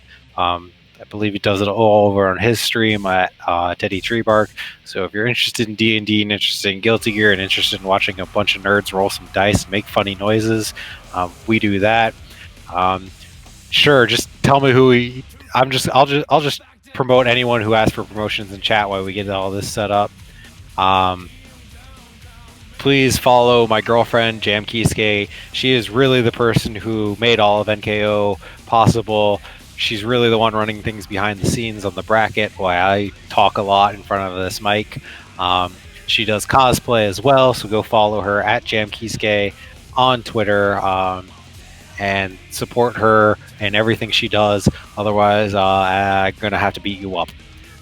She also streams Guilty Gear every Tuesday. So while she trains to get better at this game, because I believe in her, she's going to win one of these NKOs sometime soon. You can also check out Frosty coming up this weekend. Because we can't meet each other in real life because of some stupid disease that people aren't wearing their mask and aren't getting out of it. we're gonna have to keep dealing with it. So we're doing Frosty Online this year. There will be extra exhibitions going on, as well as a tournament for Accent Core Plus R. I will be commentating Plus R Top 32 on Tuesday. So please check that out. Go find it at Frosty Faustings on Twitter for more details. Looks like we are still setting up this Parsec instance here. Okay. Yep. So we will. I'm sure you'll be aware of it on the stream when it all happens.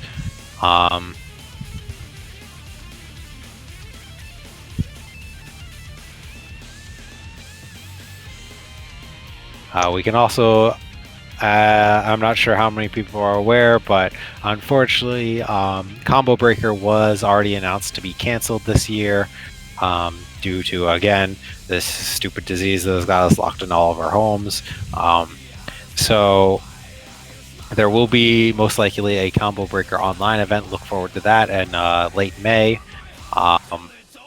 Kind of depressing to think that 5 months out from now we still will probably be locked in our homes, but hey, that's what we're running NKO for. I want to see people getting strong in Guilty Gear, even when we're in this quarantine and build up this Midwest scene.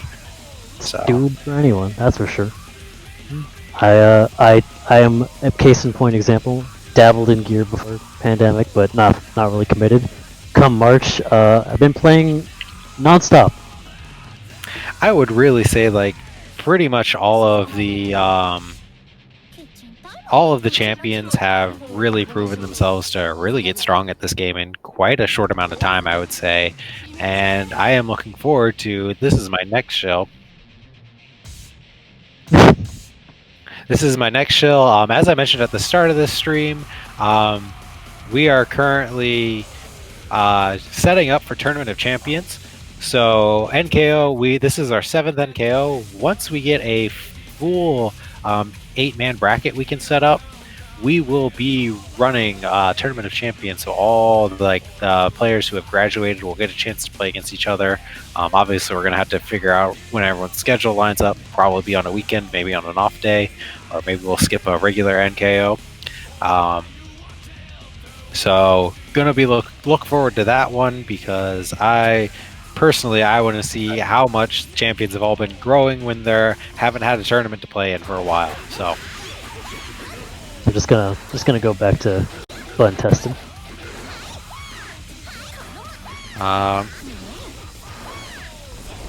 You're not screen sharing, if that's what you're trying to check.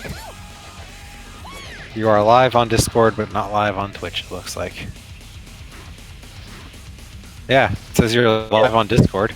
But your Twitch is still just the stream lobby that myself and you are in. Oh, okay. Sorry. Yeah, for me, you did show up. Hold on. There we go. Yeah. You're good. All right. Yeah. Cool. Yeah. Looks like they are just doing the. So I will give them the.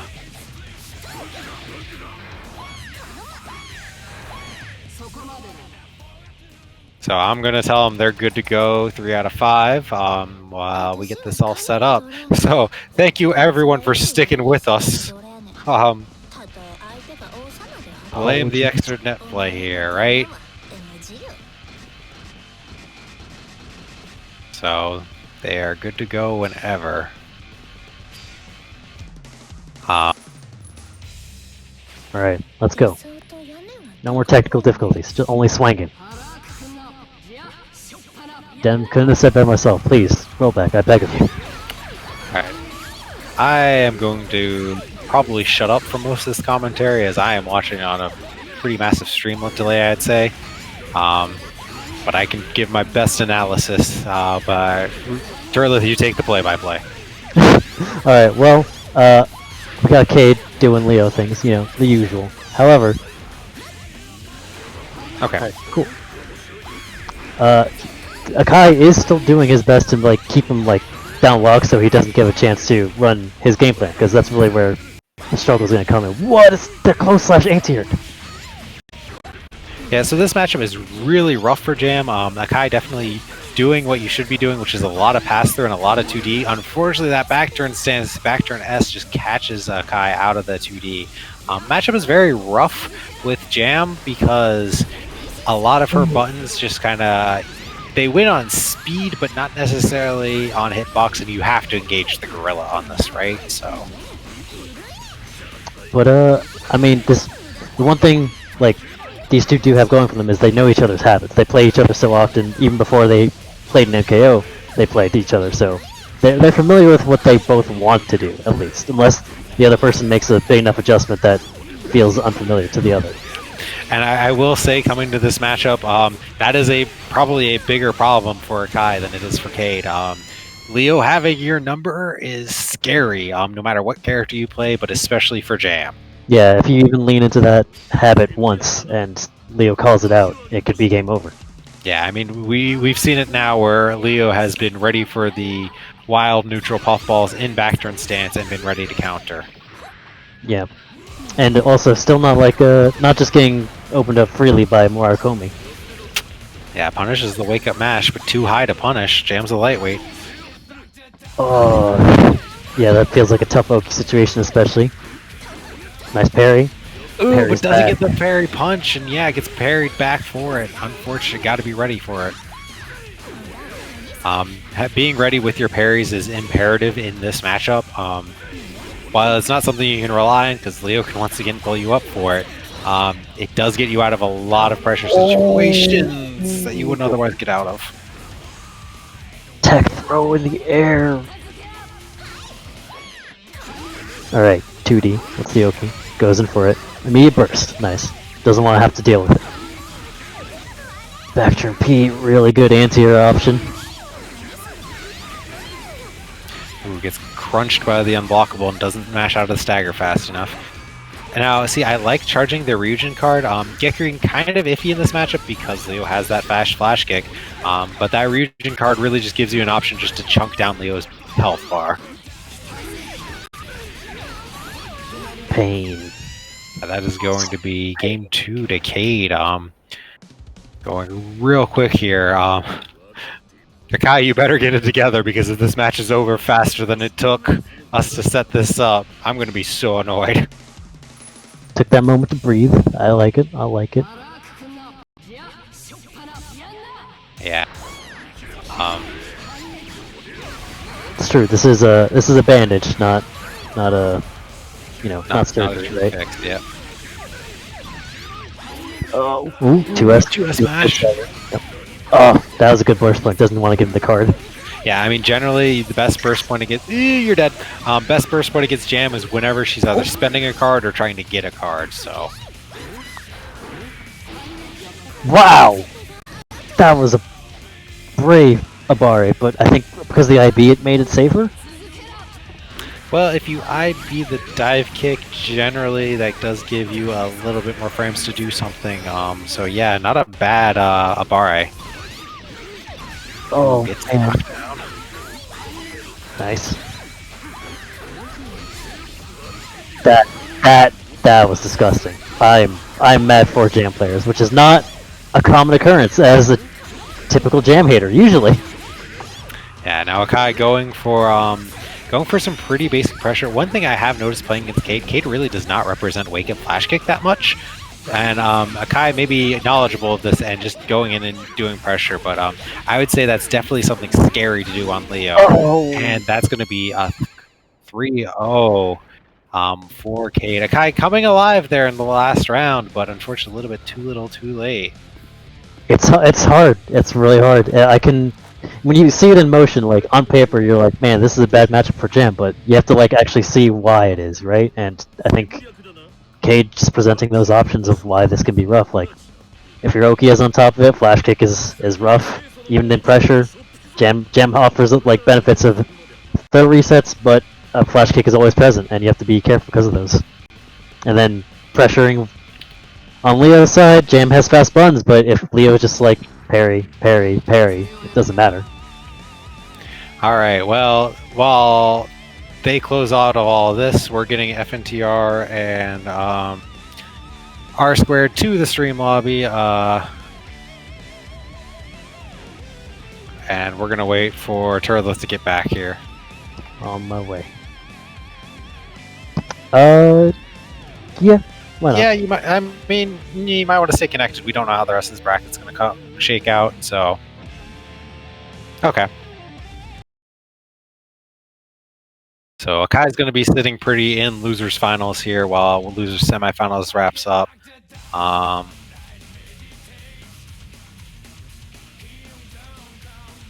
This is going to be 2 out of 3 here. So you don't go away from me. I'll be hopping in when I get to. Just start. It's alright. Made the good people wait long enough. It's alright. I think I trust your play-by-play. all right. I mean, I did stay pretty quiet. Well, I want to make sure, Oxy, are you good for it? Yeah, you're good. All right. Now, the good news is hopefully either Cade or Akai will be graduating this tournament, so we won't ever have to worry about this one again. And I said that I probably just cursed myself, so I'm going to Why would you do this? You did this to us.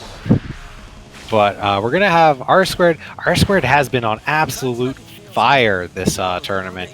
But FNTR has also definitely improved from the last time we saw him playing that neutral game a lot better. Yeah. He could be coming back for vengeance to get out of that box that he's been living in for the last few weeks. Yeah. FNTR definitely... One thing about this matchup is Eno kind of has trouble dealing with Sin's wake-up DP because he could just cancel it, so you can't really safe jump him. And right there, already representing the option. Gonna send into the corner with that wake-up throw, and then gets the knockdown. No, drops the knockdown. This is scary because he's out of... but it gets lucky with the 5D. Yeah, that was really scary situation, not having the food, not ready for the combo ender. Now this is a big blitz there, really turns the table. But again, yeah, wake up DP, and it's really hard for Eno to deal with that without going for the note Oki, and dives into the bull bash. I am turning the screen red with hitbox. Oh. That is, yeah. I mean, that's what it's the fly swatter, isn't it? Like if you're not, if he's blocking in the air, he's gonna hit you. And if you're pressing the button, God rest your soul. Yeah, I mean, Sin just absolutely giving Eno the cease horny, filling the screen with a big old bonk hitbox. It actually gets over the HCL. Wow. All right, yeah, and I mean, here's the catch: R Squared can like escape out to full screen there, but I think FNTR is cool with that because it's like, all right. Now you're in my range, right? Like, now you have to approach me again. Yeah, Eno wants to stay in, but, like, Sin doesn't entirely care. Nice. Clean. Yeah. And as we mentioned before, like, Sin can still beak driver, and if the note hits the beak driver, the note will explode in midair, and that's kind of the end of it, right? Like, the note will just stay there, and Sin doesn't have to worry about having to block it anymore. So that's something else to consider in this matchup, is Eno can't really control space with note too well. Ooh, but there's an early knockdown. Good burst. Gets the dive out in time before the fly swatter hits her. Gonna burst. All right. He's in the grinder. This is R Squared's time to shine. Gets knocked down in the corner. No real good Okizeme, but our FNTR lets him get away with it. All right, do we complete the combo? We do, and we get the note Oki. That's really important. Good block on FNTR. Gives him the chance to get out. Ooh, that was close. Could have gone thrown from that. Ooh, good blitz on the 5D. Saw the 5D startup and reacted by blitzing rather than just blocking, giving him a chance even better to get out. There's that dive, though, and gonna get punished for it. There's that bad habit coming back to bite R Squared. All right, gonna have to eat, but he's got all this meter. You can't really approach him. He could just wire see that eat. Drops the combo. Unlucky. All right. Oh, no! Messed up the Okizeme. All right, has to FD, yeah. Oh, Eno had her 6B out soon enough to win that. I was not sure on that dramatic exchange, but... I can never tell. Well, not usually is. Oh, that was risky. Yes. Yeah, I mean, definitely looking a little bit scary for R Squared there, dropping the JHJD and getting the 5D instead, but manages to clutch out the rest of that round. But there's that wake-up DP, and FNTR landed the gold burst, so he's got a ton of meter to make these combos hurt and get a good Okizeme here. Case in point, spends the meter. And there's the stun. Yep, drop the combo and just... Yeah. Why not? Yeah. I was thinking I would have liked a blitz, but honestly, I think that might be the best case scenario still. Yeah, I mean, Ino still doesn't have a burst, and because you killed her in 2 hits, basically, she didn't gain much burst out of Yeah. it. So, not a bad option. Even with these trades, like Sin gets away with the trades better than does. Ooh, and there's that 6P. Like we spoke about it before. Lasagna using Venom 6P to like really punish Ino in neutral. Well, Sin also has a good 6P, and FNTR is a little bit better at getting those 6P counter confirms, right? Like a little bit easier with Sin to get that than Venom. And if nothing else, has the option, the benefit of DP, even if it's not an amazing one. Like some Sin players will gripe, it is still a DP, and it works against Ino. And there's that beak driver just to destroy the note. And not quite it, because Ino's lightweight. Gonna have a magic pixel, and if there's one character to run it back, it's Ino. But we're gonna wake up Super. That does not have invul, ladies and gentlemen. It doesn't? Not unless you burst it. Not unless you do a burst version. I didn't know that this whole time.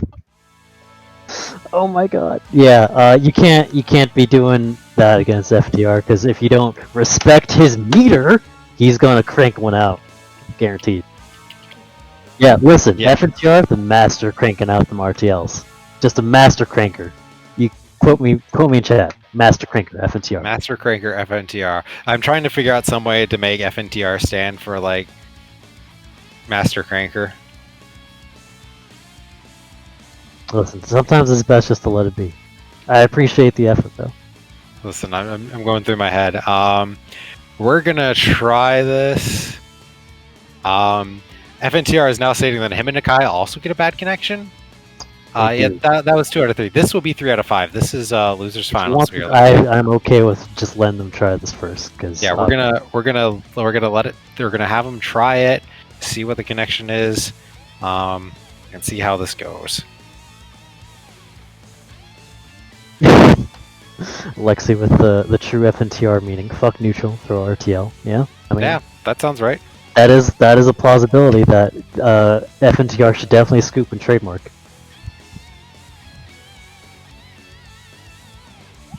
All right, so we're going to try this. Akai has basically said that they're going to be willing. They're going to give this a shot, see how good the connection is.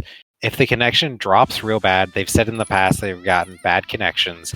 If it continues to be bad, Akai's just going to take the loss. Man, because Akai definitely is kind of in the most danger of having a bad connection right now. So.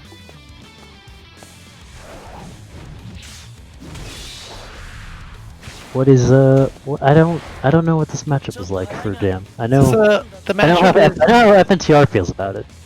The matchup is, I would say, Jam's favor, and a big part of that comes from Sin has the absolute perfect hitbox for all of Jam's combos.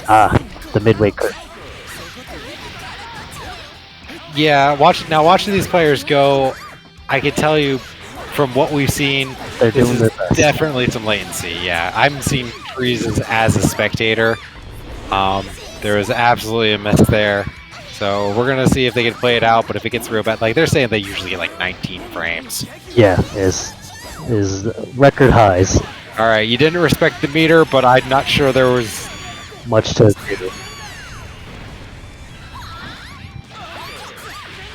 You know what?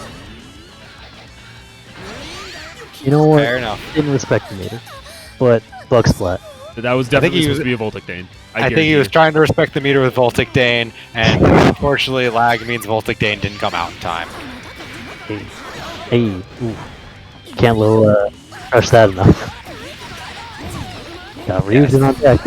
Ooh, yeah, the wire C. Yeah, you see, I like that. Generally, doing that pass-through attempt is strong, but the opponent can always just wire C and do a quick load to catch you out of it, right? Oh no. That was risky, actually. That could have been perfect. Oh, and the Ryujin gonna get a stun off of it. Let's go. No, this is too early. He did it again. He just did it. Voltic Dane, slow startup. Should have done. I told you should have cranked up the RTL. You're Master RTL cranker, not Master Voltic Dane cranker. RTL is a lot faster startup now. There is one thing that FNTR has not really been representing in this matchup, and that is Sin's 3K. Sin's 3K stuffs a lot of Jam's grounded approaches forcing her to come over the air where his 6B can just stuff her very easily. But you have to represent the 3K there in order to keep her honest. So good block on the Karagekir in there. No punish, unfortunately. Far Slash a little bit too slow to punish. Nice. I imagine like most neutral tools against Jam, you have to use it ever so carefully lest you be victim to the big counter hit. I mean, if you miss the 3K, and because they IID at you, they'll get an IID starter, which because of Sin's Hurtbox, kind of the big part about this matchup is just Jam can make any touch hurt on Sin because of his Hurtbox.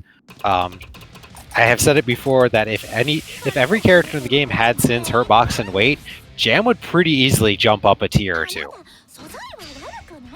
Dang, that's pretty significant actually. 16 frame connection. 16 frames. Oh. 16 frame connection. Okay, yeah, so yeah, this is a 16 frame connection. I guess they're gonna play through this and then... Alright. I'm bummed out, but what can you do, right? That was a good YRC to answer your punish. So they're just gonna kind of play this as a show match, but Akai is gonna go ahead and dip out. They're currently playing. They're telling us that they are currently playing in 16 frames of delay. So, which there it is. Didn't respect the meter. No. I mean, how can you respect a meter when you don't even know when they're waking up? That it is like traveling through tar. I can't blame them. I will say, for 16 frames of delay, both of them are doing pretty decent. They're still trying to play the neutral. They're still trying to land their combos. It's just... you gotta fight uphill both ways in the snow. Yeah, you gotta be thinking ahead a lot. See, and unfortunately, you don't drop that. As a Sin player, you don't drop that. Yeah, but unfortunately, just hit it late because of the delay, and there's gonna be a OTG now. Really strong showing from FNTR here. Working on a perfect, actually. Might get burst. Oh, and no, got burst, but was stunned, so not able to burst. You never seen that frame trap? Well, you've seen it today. Learn it, lest you forget, because that is a painful one. I'll tell you that. That starter Sin did is a lot of damage in the corner. It's absolutely a character that can put out the damage if you let him. And getting countered by Sin is a good way to let him get that damage. Doesn't confirm. Doesn't want to miss a button trying to confirm. Rather just be safe. Good bait on the defense. Ooh, gets caught out trying to jump out of the puffball in the corner. Oh, yeah, Akai's actually really good at spacing out the J2Ks, in my opinion. Only really messes it up in like scramble situations, or if you make him by forcing the situation. Yeah, they're cranking out. No, he respected it. Let's go. Listen, it didn't look like it. He was just walking forward. I thought he was gonna try and throw him. That was a 16 frame Ryujin RC cross up, as that was, and just throw out the Gekirin. That's just mean. That's just not nice. I mean, it was nice, but it wasn't like polite. Oh, and round start TK Ryujin, hard to punish that. Yeah, even IB, like, you got nothing. Immediate burst. Whoever controls the corner in this situation. But there's the counter across the combo, unfortunate. I would like to see, like, I hate to say this, but you all know that you have the net play adaptation of like, well, I'm in 16 frames of delay. I'm doing my net play combos. You know, I mean, like 2K. Yeah, like Akai landed the 4-6 PK and got the proper launch out of it because it's Sin, it's super easy to do. But unfortunately mistimed the puff follow-up, giving FNTR the chance to tech and just immediately go into that super. So like, Jam's combos are hard to do in extensive amounts of delay because they're all timing and juggling, right? Yeah. So... Also, I didn't know Jam's I didn't know Jam heavy puffball could go underneath. It'll hit eventually. Who decided that? Why would that? So yeah, it's a funny thing. So during her Bakushu, the command dash, she's got low profile frames, and when she does the heavy version of puffball, she'll go in and out of low profile frames because she's like dashing twice. You see her, so she kind of it's not something you can consistently use. but it happens enough that it's relevant. I like to. Yep. Yeah, that wasn't even. That was just FNTRism. Gonna crank out the RTL because of the bad Oki. Good IB. Yeah. Oh, air dash gets clipped by air dash JS, but yeah, just beat driver.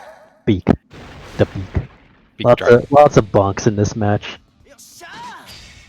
I'm sad though, because of how many counter hit bonks we got. Not enough confirms to see the glorious damage that Sin can do. That's probably my most fun part about watching Sin is just the health deplete off of those hits. I mean, I've asked FNTR before, like, if I get counter hit by bonk, I shouldn't burst, right? He's like, absolutely not. Because that combo is really bursting. Oh, bad spacing on the J2K. Good punish. You know what?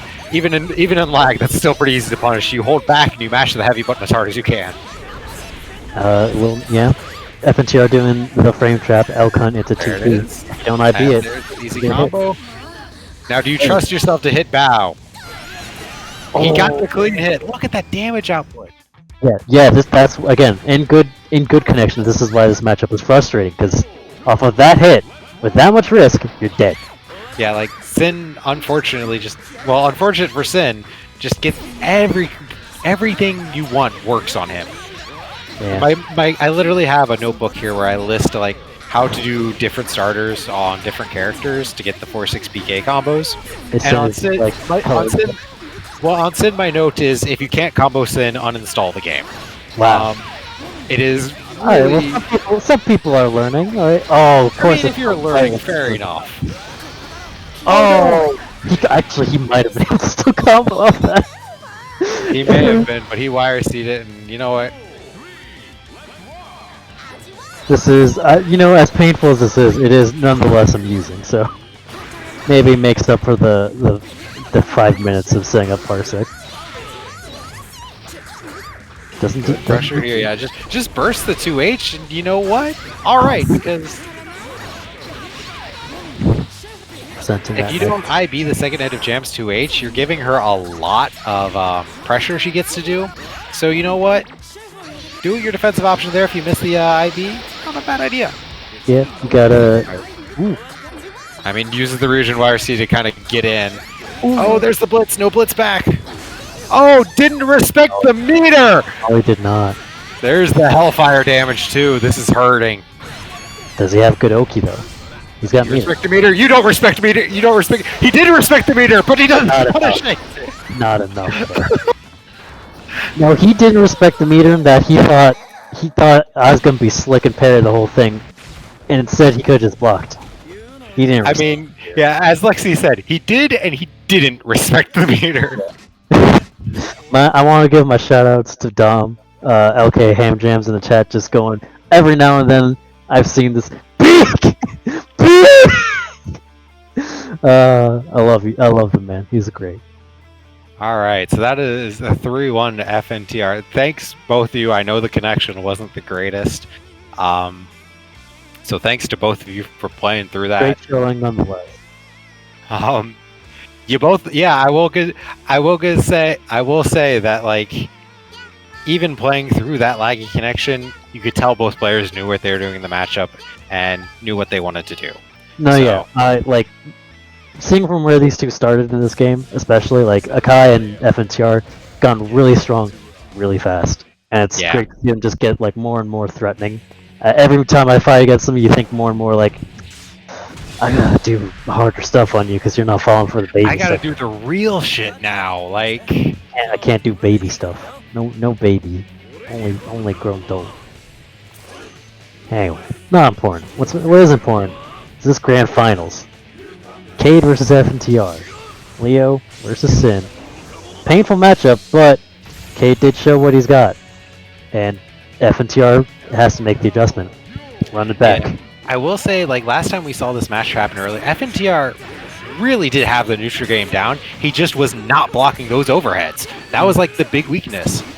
Ooh, double. Yeah, the good old... So, also, like, I want to say really quick to all the Leo players out there who you may be in the chat, what's with your Discord? What's with your dust loop? The recovery for parry is 40 T+. What does that mean? What does that mean? It has a 40 and then like a T and a plus. What does that mean? I don't That's know. a What good that, question. I don't know what that means. yeah, it's like it's 40 frames of recovery, but it's throwable. Maybe I don't know. It doesn't There's explain. a good backdash though. Gets out of that. And gonna punish. Yeah. Now we're back to this neutral game. Ooh, jumps in over. Yeah, this is like FNTR. Whenever he gets back to this zone 3 neutral game, he does well. Unfortunately, throwing himself into the zone 1 here, throwing himself into the Gorilla's Den. Now he finds himself in. Never mind, Case finds himself in the corner. There's that 3K Oki. I like it. Yeah. That 3K Oki really useful. Gives him a lot of plus frames. All right, only gets rid of 1 hit there. Nice. Yeah, just empty jump and throw him in. A little bit too close and baits the burst. Get the knockdown though. Which you really gotta get. I think that was an air throw attempt from FNTR. But even so, still avoided like a dangerous situation. Nice YRC. Yep. Doesn't want to get hit by that boom. Yeah, now my question is, are we going to see a bracket reset this week? Bracket resets in NKO kind of rare, so I feel like FNTR is able to do it, but not if you get counter hit by the back turn heavy. I feel like that may have been a DP attempt because I saw a counter hit. Yeah, I'm not sure. DP that he messed up the input on, or maybe tried to throw and just wasn't quite in throw range. It's alright. FNTR still got some time to work with. He could still make the comeback, but I mean, Cade's inching slowly and slowly closer and closer. Let's see what he's got. Yeah, just beat ground start. Another one. Why not? Another one. Another one. Another one. Yeah, I mean, what is Leo gonna do on this? Like, look, you ID in, you trade with it, and go send flying full screen anyway. All Leo can do at this point is basically wait for Sin to run out of calories. He can do that, but like other than that, he could try to throw out an H fireball. But if Sin's throwing out beak driver after beak driver, there's not enough time.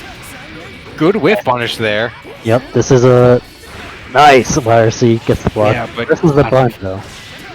Oh, the super armors through the bull bash because it's one hit. Chest.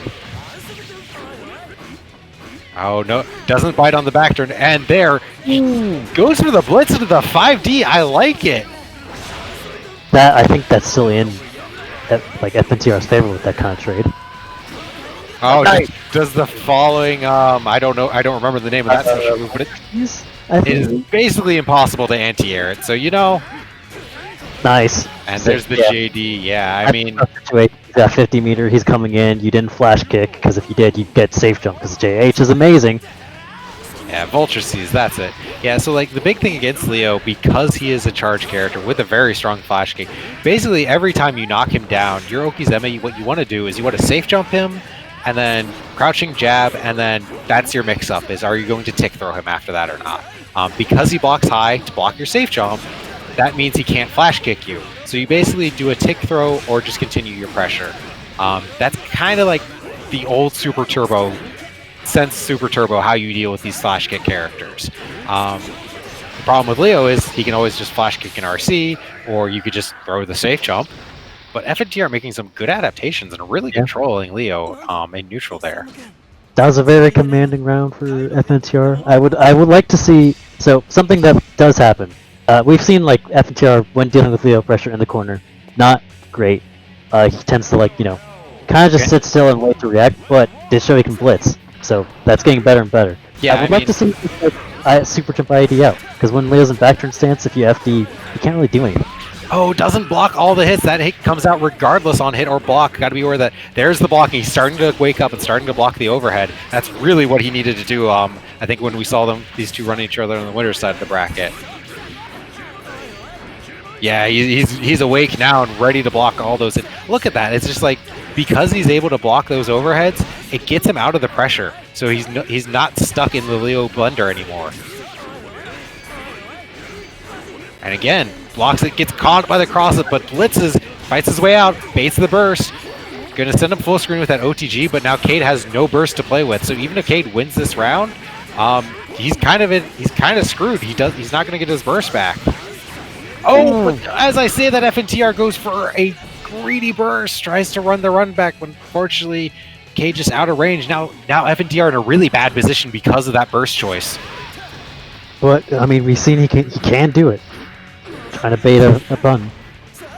It was risky because Leo's got the flash kick, but Cade is smart, not trying to go for it when he does have meter at least.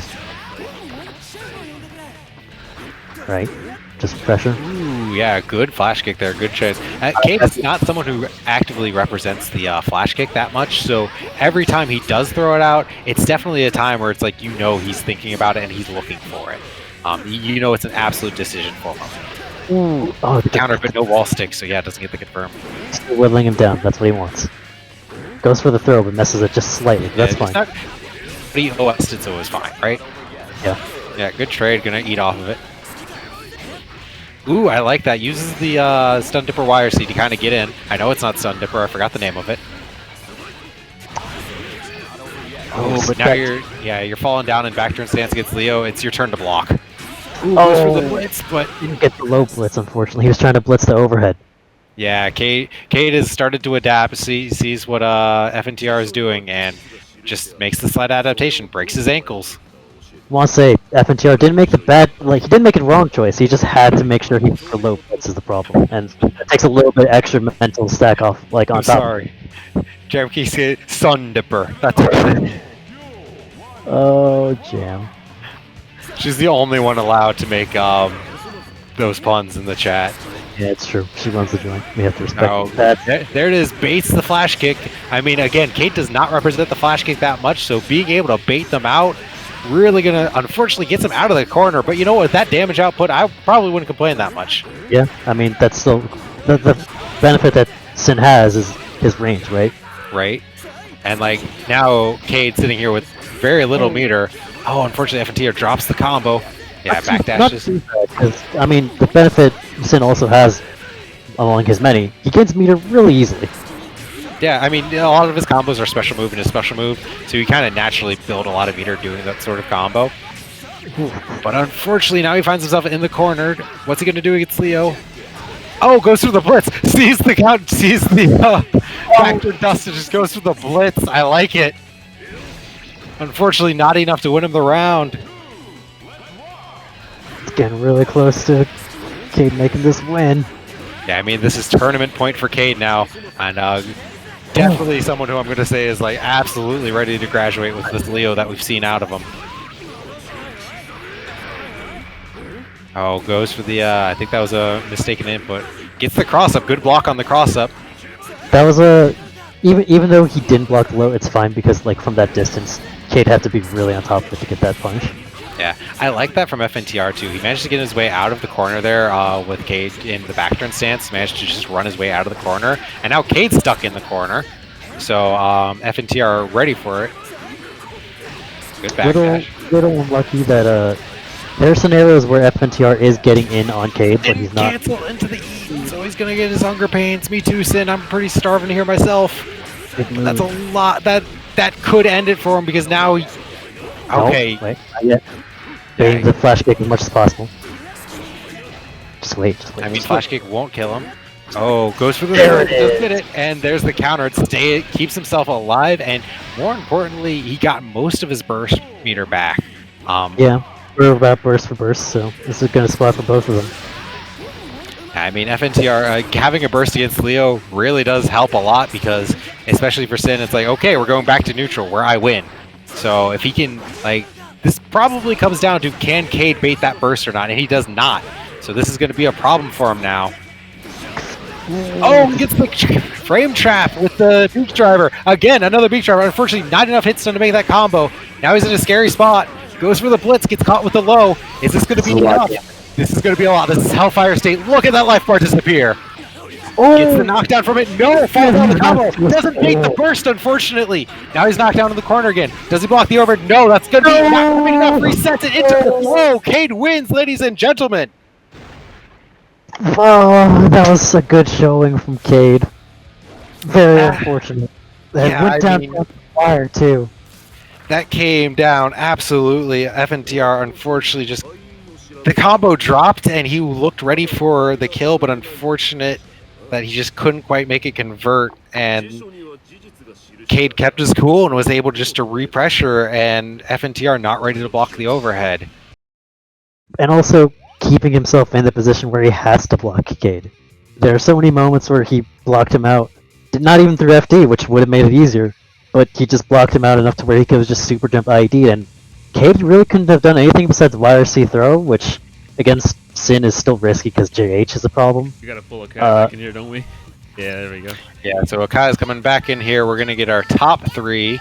Congratulations to Cade for really improving a lot and really strong Leo play. So that's, I think, our second Leo to graduate now from NKO. And I will say I'm really happy to see people, they're really like playing against Cade a lot. I've seen a lot of people level up against Leo too, because Leo kind of has that, he has that marking of like a newbie killer, right? Where if you don't know how to deal with Leo, you just die. But a lot of people have been learning how to fight him, and I think honestly, I feel like this kind of came down to Cade definitely rotating his options enough that he could really just run the set. So good shit to Cade. Congratulations on graduating. FNTR and Akai, both a great showing, honestly. We're at 7 out of 8 for our Tournament of Champions, so I think one more NKO and we'll be able to graduate an 8th member, and we can start looking at that setup. So we are coming up here. Already took the pick. So we are coming up, wrapping up here. Next NKO is just going to be, looks like February 11th. It would be the next one on the schedule. I kind of already did shoutouts earlier, or we're getting set up for Parsec. So if Turtlith, if you want to make any shoutouts yourself. I mean, honestly, shout out to the NKO team. Obviously, Jam and Ama, much appreciated for. I mean, I like this. I like this community a lot, just because I personally, from experience, know how hard it is to get yourself started in gear if you're not like stubborn as a mule and ready to just take loss after loss, and instead just being a really good community to teach everyone who's willing to learn, or just looking for some games. Even, you know, it doesn't have to be all about getting better and better like every single day. Some people just want to push buttons, and that's okay too. More importantly, just giving everyone a place play Guilty Gear. I love you guys. It's great. All right, that's my sap. I'm out. I did think of one real quick shout out. I'm going to give a shout out to everyone that entered today, especially all the people that entered for the first time. I know we're definitely at the point where it can be scary for people to. It's scary to enter the tournament for the first time. You think, oh, maybe I'm not ready, maybe not good enough. You know, half the bracket goes 0-2 every single tournament. So if you, honestly, I'm going to say, even if you think that you might go 0-2 or you think you're not good at the game, enter anyway. It's worth the experience. You'll have a good time. You'll meet a bunch of cool people. So please, if you're thinking about learning Guilty Gear, if you're in the NKO Discord, if you're available on the Thursday, don't worry about how good or how bad you are at the game. Just enter anyway. Everyone here is a beginner, and we're all looking to get better together. True. I'm going to hand it over to Oxy, to our streamer. Thank you so much for streaming week after week. I know you tired today after getting home from a long day at work, so extra special shout-outs to you, but I'll give it to you for any final shout-outs, and I think we're done here. I don't really have much to say.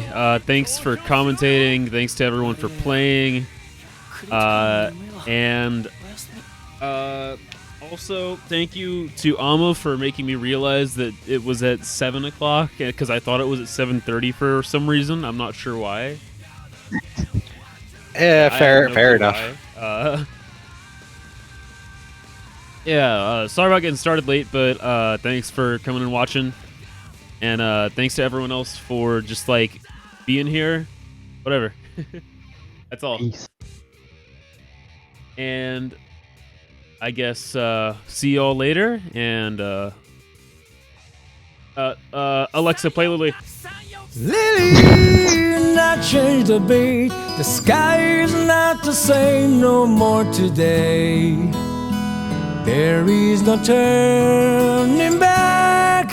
Lily, not change the beat. Covers are all we judge books by today.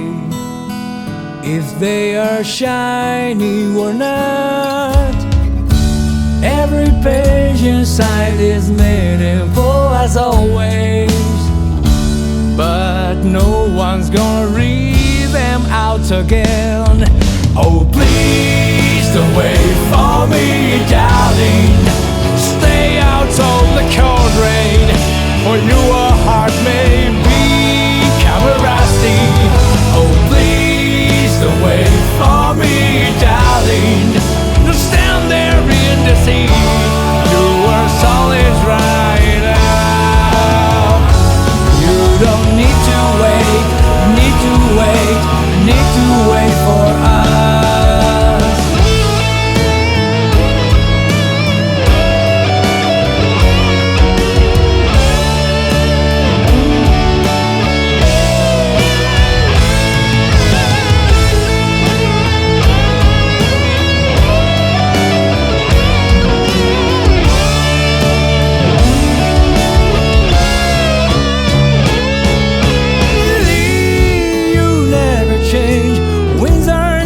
Soft no more today. They change the cold and sad. Really, you never change. They all want a brand new box today.